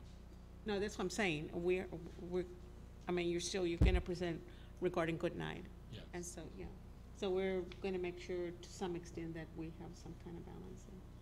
Well, yes, but remember, Good Night is built for 1,200 currently, so I understand. it's unbalanced right now. So Not we're trying- balanced, just in white. I'm Yes, looking at similar fees. with, especially the learning concept here that they have. Yes, The library, the media that he's talking, the teachers are wanting. we are, yes. We're talking about bringing updates into the Yes. schools, so Well, that they Good Night. all look the same. Good Night I think already that's has what- some of those areas, though. That's what Ms. Halsey was talking about, that the whole district needs to look equal. Yes, and as a part of the bond, that was, I mean, I think the big push was for Miller to be able to get those fine art spaces. And it didn't focus on athletics, it focused on the flexible learning spaces that a lot of Miller already has. If you remember on that second floor in the new addition, they have that flexible breakout space where kids can go into. They have the high school fine arts spaces. They had the theater. So we were really focusing on equality throughout the entire district for campuses. Let's do this one first. Yeah, let's do the. Anyone else? Thank you. Thank you very much. Oh, I'm sorry. I guess, are we not getting an update on transportation? Which one? Transportation? Transportation is under construction still. They've hit in some rain. I can talk about that one. They've gotten in a lot of rain, and they're trying to get a roof on, and every time they're trying to get the roof on, it starts raining, so they can't get dried in. They are currently looking at November finish currently right now. Yeah. And how far behind is that? I think we had a finish date of October. Sorry, I got it right here.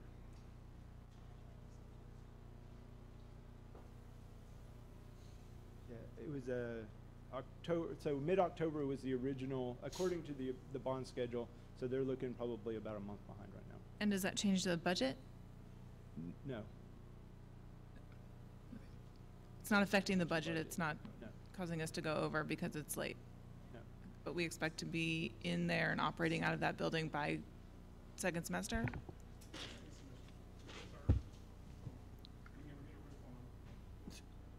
Okay, thank you. Can't control the weather. Ms. Griffith? On page 15 of your packet is the quarterly investment report. You'll see that it looks a little different because remember we went from a September 1st to a July 1st. So the first quarter is going to look different from what you're normally looking at. And as far as the quarterly investment report is what you're used to seeing, because in the first quarter, that's normally when our money used to come in from September to December. And so now you're seeing it from July to September, where we have spent it down in the summertime and we don't get our money until the first part. So that's why you're seeing a difference. We also make our make our bond payment in August, so that's why you'll see a big dip in the debt service fund. But overall, we did have a good quarter as far as earnings. So if anyone has any questions. Questions, anybody? Okay, on page 21 is the quarterly financial report. Again, that looks odd because we're comparing the first quarter to the first quarter of last year, so that's two different quarters. So revenues and expenditures look very, very off. It's comparing apples and oranges. I don't know any other way to do that. So this year, the whole every quarterly financial report is going to look odd until next year when it's apples to apples again. So you're comparing different time periods, different expense periods, so it just looks, it's going to look off. If anyone has any questions, but we're doing good for the first quarter financially. We're just getting started. Yes. Does anyone have any questions? Questions? Okay, thank you. We're going to call for a break here. Let's take about a 7 or 8 minute break.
ready for the approval of consent agenda items. I'll entertain a motion for the approval of minutes.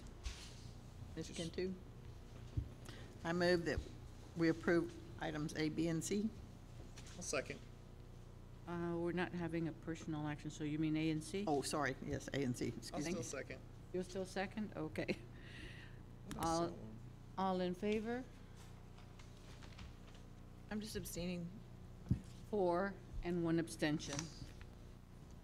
Items for action. Consider approval of the budget amendments. Karen Griffith? No, because we didn't have. No, we okay. can't, we're not going on personnel because we're only hiring 2 teachers and we don't have to vote on the teachers. It's in. We do. That's what you told me. That we didn't approve except administrative. I thought do it at the was, no, it mid-year. was teachers only during the summer. Yeah, teachers are only during, once the budget's passed. So can we go back to that and do items A, B, and C? A, B, and C then. Well, why don't you just Wait, B so as a we have it standalone? separate? Stick with our A and C vote. Oh, okay. We just now approved B. Okay. Okay. I move that we approve B. All in favor? Wait, I need a Wait, second. 8B. I'll second Who's it. second? McLaughlin second? All in favor? Sorry, y'all. 2, 3, 4, 5. All opposed? Sorry. 0. Okay. Now, In your packet on page, I just lost my page number. On page 29 is the budget amendments. I'm sorry, I inadvertently left out your lead sheet to tell you what the budget amendments were. So you do have 2. There's a yellow piece on your, the first one is for moving to, for staff development. And the second item, these are items that rolled over. There was purchase orders in place. They did not come in when we closed out the year, so therefore they have to go back to fund balance and then roll over to the new year. Make a motion to approve amendment 1906 on the $40,000, moving from instructional to curriculum development and instructional staff. do I hear a second? I'll second. Halsey seconds. Any discussion? All in favor? 5, all opposed, 0. I move that we approve amendment 1907. I second that. Ms. Costilla seconds. Any discussion? All in favor? 5, 4. All, any opposed? 1. 1 opposed. Okay, so that's a 4-1. On page 32 is the approval of the design development for Miller, the Miller Middle School reservations as presented by Coleman. I move that we approve the design development for Miller Middle School. Do I hear? I will second. Ms. Halsey seconds. Discussion, questions?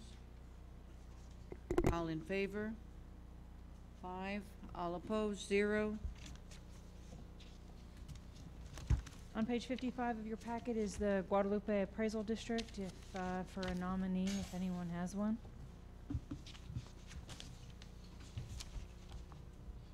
Does anybody have a nomination? No? I don't. Okay, on page 58 is the resolution to identify the hazardous conditions within 2 miles of the school campus. By approving this, we are able to put these on our campus as hazardous routes, so we're able to pick up students, and then we get funding through TEA for these.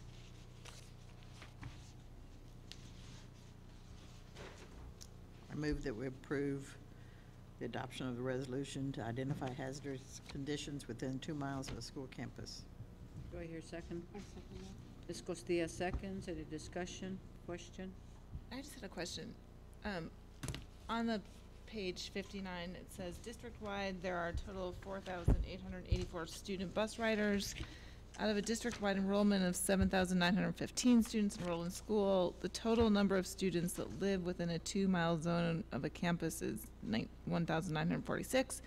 These students that walk to school represent only 27% of the total bus ridership. I'm confused. So these are last year's numbers for enrollment. First of all, the 7,915.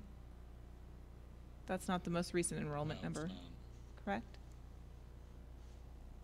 That was, when did he pull that, the 79? Because it's at 81 something. I'd have to go find out exactly when he pulled that number. Okay, and then the other question I had was the 27% of the total bus ridership walk? That doesn't make sense to me. Well, they don't ride the bus. Doesn't necessarily mean that they walk. But it's not 27% of the bus or of the. Bus riders. I'm interested in knowing how many students we have that take the bus and how many students that we have don't take the bus. We'll probably try and But figure it out. you can provide that at a different time. I just wanted to say that this paragraph was very confusing. Okay. Do you want me just to send that to you in an email, or do you want me to bring it back? In an email would be fine. Okay. Thank you. Ready for the vote? All I have in? one comment before we vote. Again, I think we've done this every year, and I'm always concerned that we just identify hazardous conditions and don't do anything to make them less hazardous. So if we could provide a version of this report at our November meeting with the city, that would be helpful. Okay.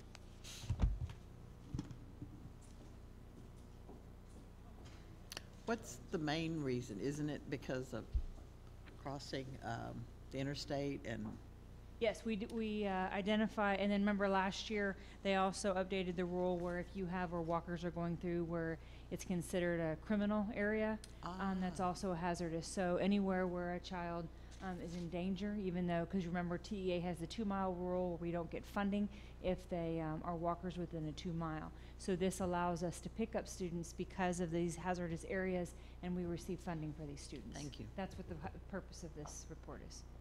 I agree with what Mr. McLaughlin said, and I would also add that I believe the city is going to be doing a transportation survey, and it might be something that the district could work with the city on extending to our community so that we are participating in that survey so our parents and families can identify what needs and improvements that are necessary to their neighborhoods.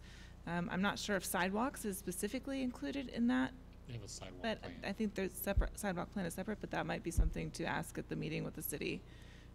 A majority of them are crossing over railroads because we never want a student to cross over a railroad, or crossing over like 123 or 35. You never want students crossing in areas where there's heavy traffic. A lot of that is what this is. Right. So, but I yes. understand, but I think that there's also broader implications, right? And that participating in that transportation survey would be terrific, for instance, for students that want to participate in extracurricular activities at the high school but aren't able to because they don't have transportation home after hours and we don't have a city bus stop out there. So in general, I think it would be great if we could encourage all of our parents to participate in that. At that youth commission meeting that you had that I attended, that they talked about using that bus, but that had it didn't have a route that went all the way to the high school. Right. But they also then say that they don't have a route to the high school because the demand hasn't been demonstrated. So we have to demonstrate that demand, and this is one way to do so. I think we're ready for the vote. All in favor? 5-0 opposed. Good evening, President Cantu, members of the board, Superintendent Cardona. In August, the State Board of Education implemented a new set of rules for exams that we use for acceleration. In elementary school, that means skipping a grade level without instruction, and at the secondary level, it means receiving credit without getting instruction in an area. The new rules required an audit of the test to make sure that they include all the TEKs and that it's rigorous. In September, TEA came back and said, we interpret this rule to mean that, and they gave us all the guidelines. I gave you a flow chart. However, and I put it in bold, if you use the tests that come out of Texas Tech or the University of Texas system, we stipulate that they are already audited, that they are of quality, and they don't have to be audited by every individual district. Historically, we use the ones from Texas Tech, but in this process, we went through and found that we like a lot of the supplementary materials with UT. We still had some in the process for Texas Tech, so I wrote this as we would use materials from Texas Tech or UT, but we will be moving to UT from this point forward. And not using Texas Tech at all? I don't want to say never. It is quality, and we are comfortable with it, but there were some places where, for example, there was a study guide and things like that that we thought was better with UT, and so if that was more comfortable, it meets the requirements. Okay. And you said that the district pays for these tests? Yes, ma'am. Ms. Halsey? I recommend that the board authorize SMCISD administration to administer assessments for acceleration and credit without prior instruction from Texas Tech or University of Texas at Austin, which are audited at the university level. I'll second. Mr. McLaughlin seconds. Any discussion, questions? All in favor? 5-0.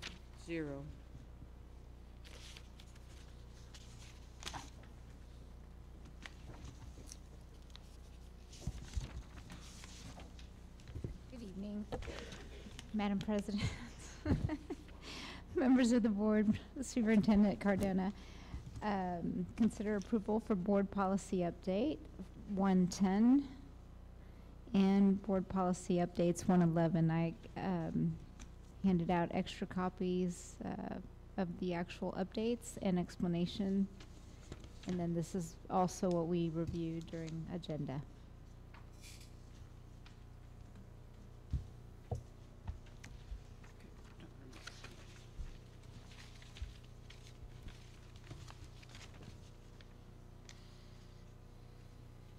You have a motion? Yes, I move that we approve board policy updates 110.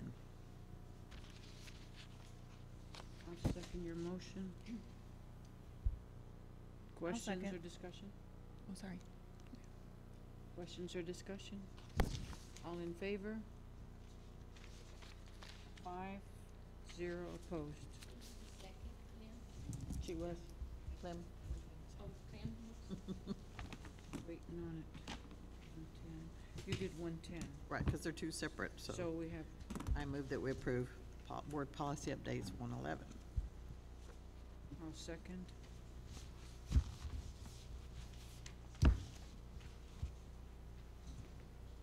Questions or discussions on board policy 111? All in favor? 5-0 opposed. Memorandum of agreement with the City of San Marcos for shared connectivity. Good evening, Madam President, members of the board, Superintendent Cardona. I'm Greg Hubenek, Executive Director of Technology. This update to our existing interlocal agreement with the City of San Marcos is simply to govern a fiber connection in between us, which has in the past been used primarily for San Marcos Police Department to access our security cameras. This update simply adds San Marcos Fire Department to those authorized, as well as any first responder authorized by a bona fide incident commander should an actual incident be stood up that needed to access those cameras. It also provides the capability of creating a virtual circuit through the others network should that need arise. Other than that, there are really no material changes. Mr. McLaughlin did ask for a report of the access to the cameras historically. So we looked back to as far as January of 2018, and there were 9 instances that we saw of some sort of access to the surveillance system. 3 of those were due to burglar alarms. We have our alarm systems that go to B-alert, so when the police are paged out, this augments their ability to see. 3 of them happened mid-August this year for basically back-to-school orientation and testing of the system prior to the beginning of the year. 1 was a person with a bladed weapon near Crockett. The campus was in a lockout during that time period. There was 1 instance where connectivity was lost between the 2 organizations, so it was access to troubleshoot the City of San Marcos IT department to restore that connectivity. And then 1 more also at Crockett was a suspicious, possibly suicidal person. And those were the ones that we looked back to January 2018. But I'm glad that you asked. As a result of looking back in the way that we find these logs, we did modify the way that we collect and access these logs, so we'll have more detail that we can look at in the future. And Chief Klett has also asked all of his officers to start noting in their call log, basically their case notes, if access to the cameras did take place. So if we needed to look back, then we'd have that audit trail. Great, that's good. So we'll have a motion. I'm ready to move. I move that we approve the amended interlocal agreement between the City of San Marcos and San Marcos CISD for shared data connectivity and designate the superintendent or designee to execute the agreement. Ms. Costilla seconds. Any further question or discussion?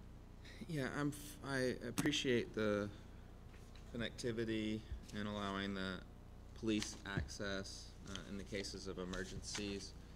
What I don't like about this MOU is that we indemnify the city for their negligence and use of the access, and I don't understand why we're doing that. Usually a indemnification, from my experience, is mutual, and there does not seem to appear to be one for the district, and that makes sense since we're not doing anything except allowing access, but I don't want to take on their liability, and so for that very technical reason, I'm going to vote against it. I wish I had caught that sooner, and maybe next year we'll be able to work out that language so it's less offensive to me. The language is something that can always be looked at over time. I think that the intent of this agreement, we do state in here that that all access can be, monitored to ensure that it's, let's see, where is it? Maybe monitored for compliance with the intent of the agreement. So any type of, anything that we would catch that would not be with the intent of the agreement could be questioned.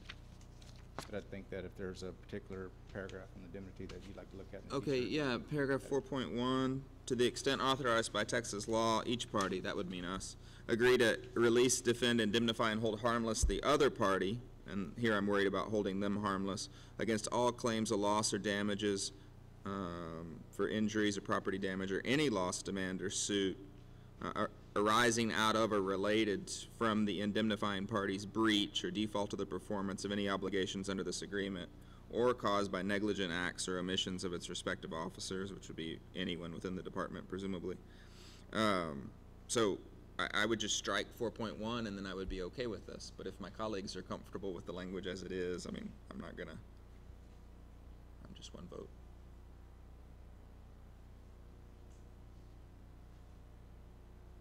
I think you've got a good point, Mr. McLaughlin. I don't know if is there a time sensitivity to? There's not a particular time sensitivity on this. It was brought to our attention that the San Marcos Fire Department was not stated and would otherwise not be able to access our cameras. That was the initial driver. So there's not an impending event that we have to get this done at a certain time. So they still have access presently? The San Marcos Police Department does. Okay. Well, then I'd prefer it to come back without the indemnification language. I know there's already a motion and a second. Motion and a second. Could you bring it back amended at another, we for can next month? You have something? Well, we can let our legal counsels, Right. both parties look at it. I don't know if they'll strike that. I don't know if ours will or theirs will. But I tell you what, we can have them both relook at that, and bring it back to them with both of their recommendations. Why don't you take back? Okay, we I have, don't think that they're gonna allow it to be struck. But we We can have- bring it back, some language to you that might be mutual to both parties. so does it need to be approved tonight, or can it be delayed till the?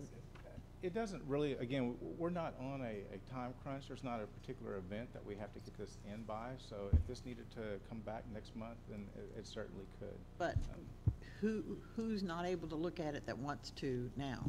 You said the fire department?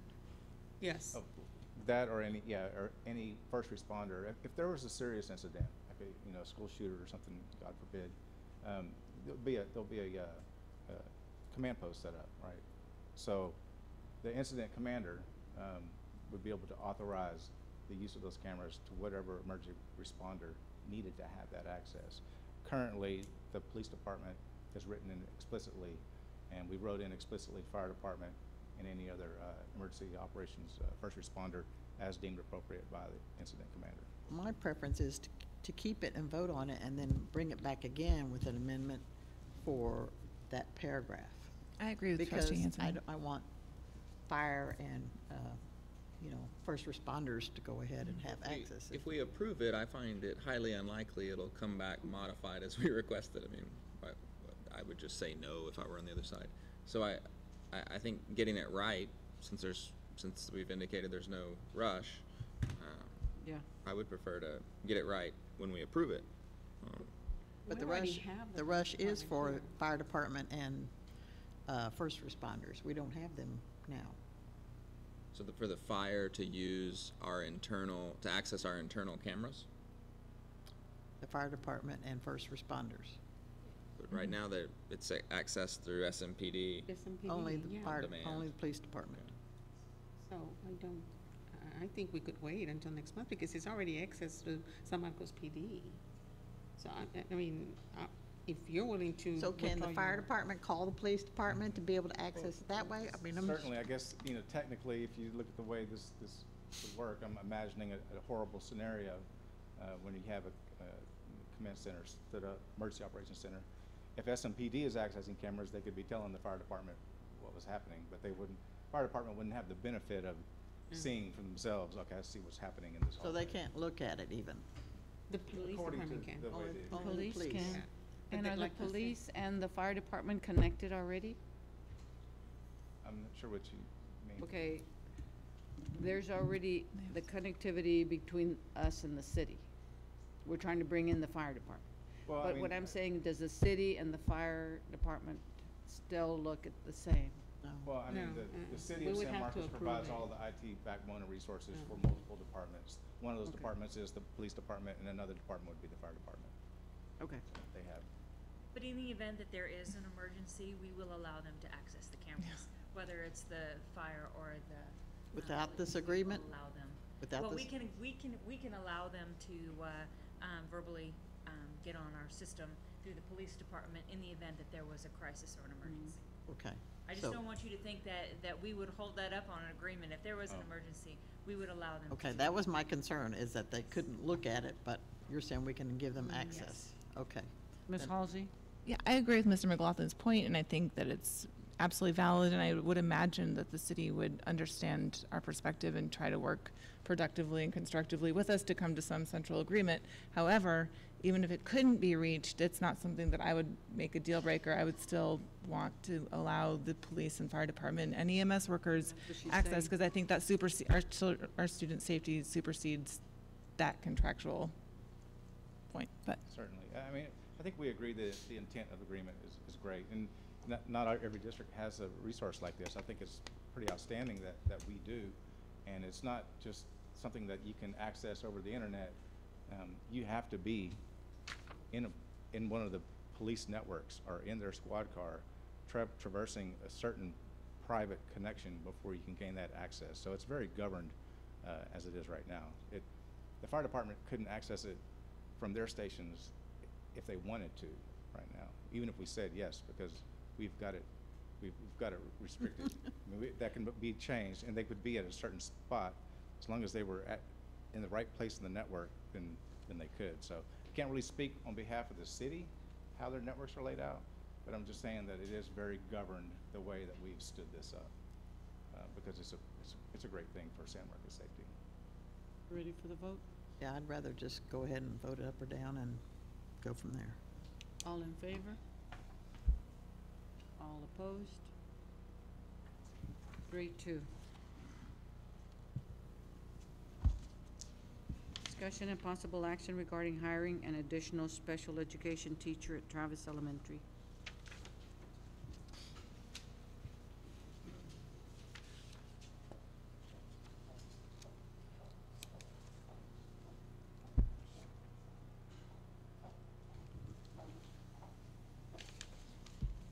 Good evening. We just wanted to bring to attention the possibility of needing an additional co-teacher at Travis Elementary. This can be simply a discussion because we're going to look at some other measures as well. As the day has gone through, we've decided to try another plan. But just to make you aware, right now we have 57 students at Travis receiving special education services. And we've worked on manipulating the master schedule to make sure that all of the students are receiving their required minutes as stated in the IEP and in the ARDS. We did have an influx of students move in. I know this says 7, but according to administration, it was 9. And we're up to 62 now, and there's a potential for additional students once the RTI process has been met. The way we're meeting the needs right now of the students is we also have the instructional assistants there going into the classrooms and providing in-class support under the guidance of the special education teachers, the 3 that we have. But we want to make you aware we're looking at doing some review ARDs and adding some addendums and checking to see if we can tweak the amount of minutes, such as right now we have students that receive 45 minutes of co-teach in reading, 45 minutes of co-teach in writing, and 45 minutes of co-teaching in math. Across the district, though, we've been able to combine the reading and the writing and just doing 45 minutes of ELAR.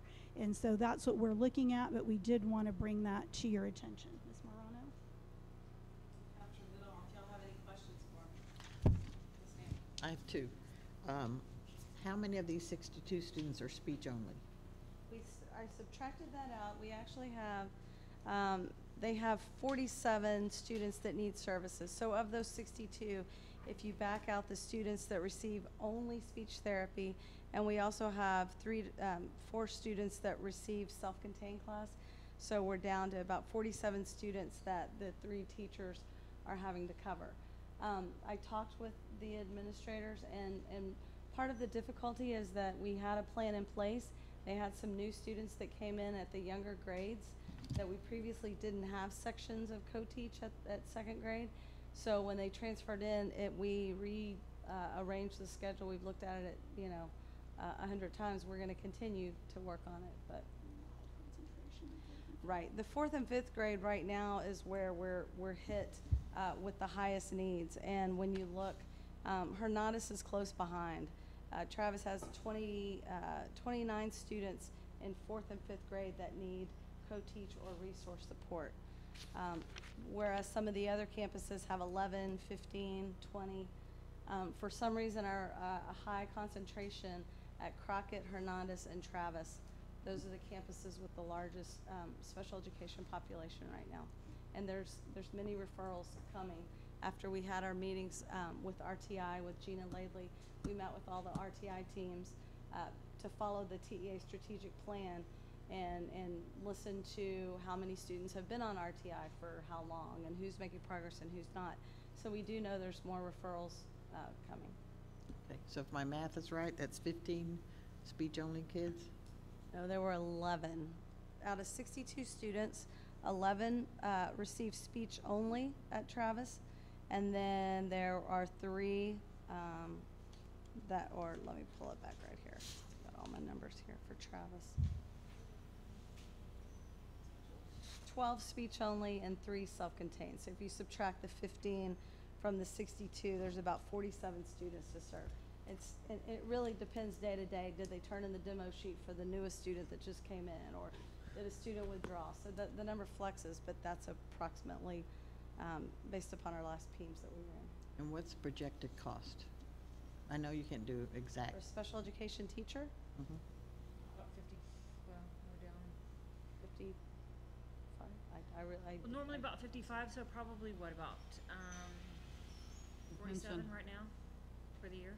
Depends on how much Oh, experience because you of the, have. Yeah. okay, I see, because of the time lapse. Okay, thank you.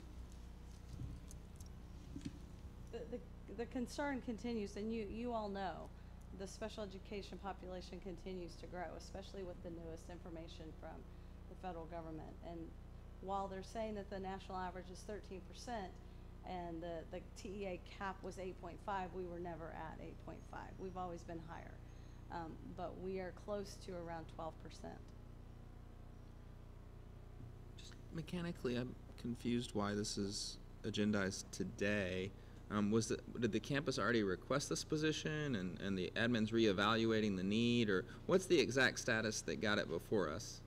So they were reevaluating. We were trying to rework the master schedule multiple times, and then realized that we were still not able to provide all of the services at the level that the campus wanted. When we started going and reviewing what the accommodations were in the IEP, the levels of service, we were going to see if we could adjust that.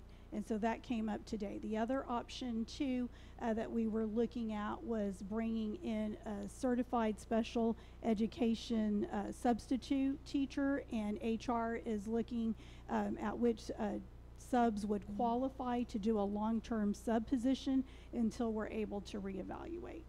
I appreciate that update, but I'm sure at any given point, administration's working on 50 like in-progress things. What do we do? How are we going to handle developing a plan? But they're usually not agendized until there's a recommendation. So I'm just, that's more my procedural question is what, were you planning to recommend this hire and then you Yes. backtracked a bit? Yes. Okay. I walked it back. Okay. Ms. Halsey? So I was wondering how many classroom waivers we currently have at Travis? I'm sorry. How many waivers? We don't have any waivers. None at Travis right now? We don't have none in the district. Okay, because I think we've been hearing for several years about how full and overcapacity classrooms at Travis, especially in the upper grades, have tended to be. Travis is down for this, our district is down 90 students compared to this time last year. Okay. Because my preference then would to be to go ahead and authorize the hire and let y'all use your discretion over the course of the next 3 weeks to determine if that's necessary, but. Ms. Costilla? You mentioned that the numbers are growing as far as special ed. These numbers that are growing, are they individuals that are coming in from out of town that are, I mean, in the past, I remember, I'm not sure how long back, that I had always, you know, been commented that our special ed programs are a lot better than some surrounding school districts. And so, you know, it's always mentioned that we would have some students that would come in. So that's why I was asking, out of the numbers that are increasing, are we seeing an increase coming in from surrounding areas? I think we are. I would have to get the specific numbers on how many transfers we have had. There's always, you know, an ebb and flow though. For the transfers that you have, you also have some that withdraw as well. Right. But yes, ma'am, I do believe that we, a lot of the RTI, Gina, that we were having, that most of them had been here. Sure. Not many, but most of the RTI discussions that we had with the each campus, they were students that had been receiving intervention through our district. Yeah.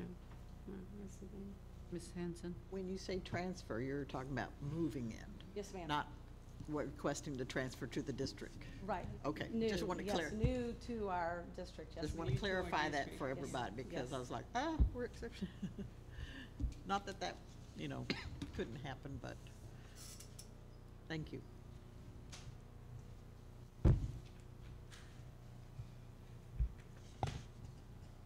Well, I will move that we authorize the district to make a hire. Do we have a second? Even asking to make a hire, I don't understand what they said they're reevaluating positions, and we just went through this whole Q&A. So I don't understand. Ms. Ruiz Mills again, are you asking for a hire today? So the recommendation was made, and then after we started reviewing the plans even more thoroughly this morning, we were going to attempt to see if there was a way that we could go ahead and walk it back and try something new.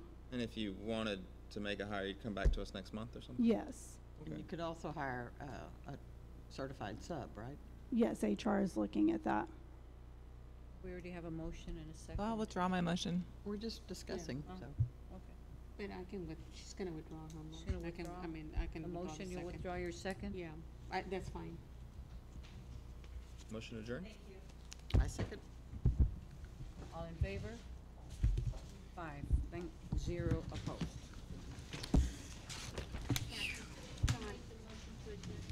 John, no, I second.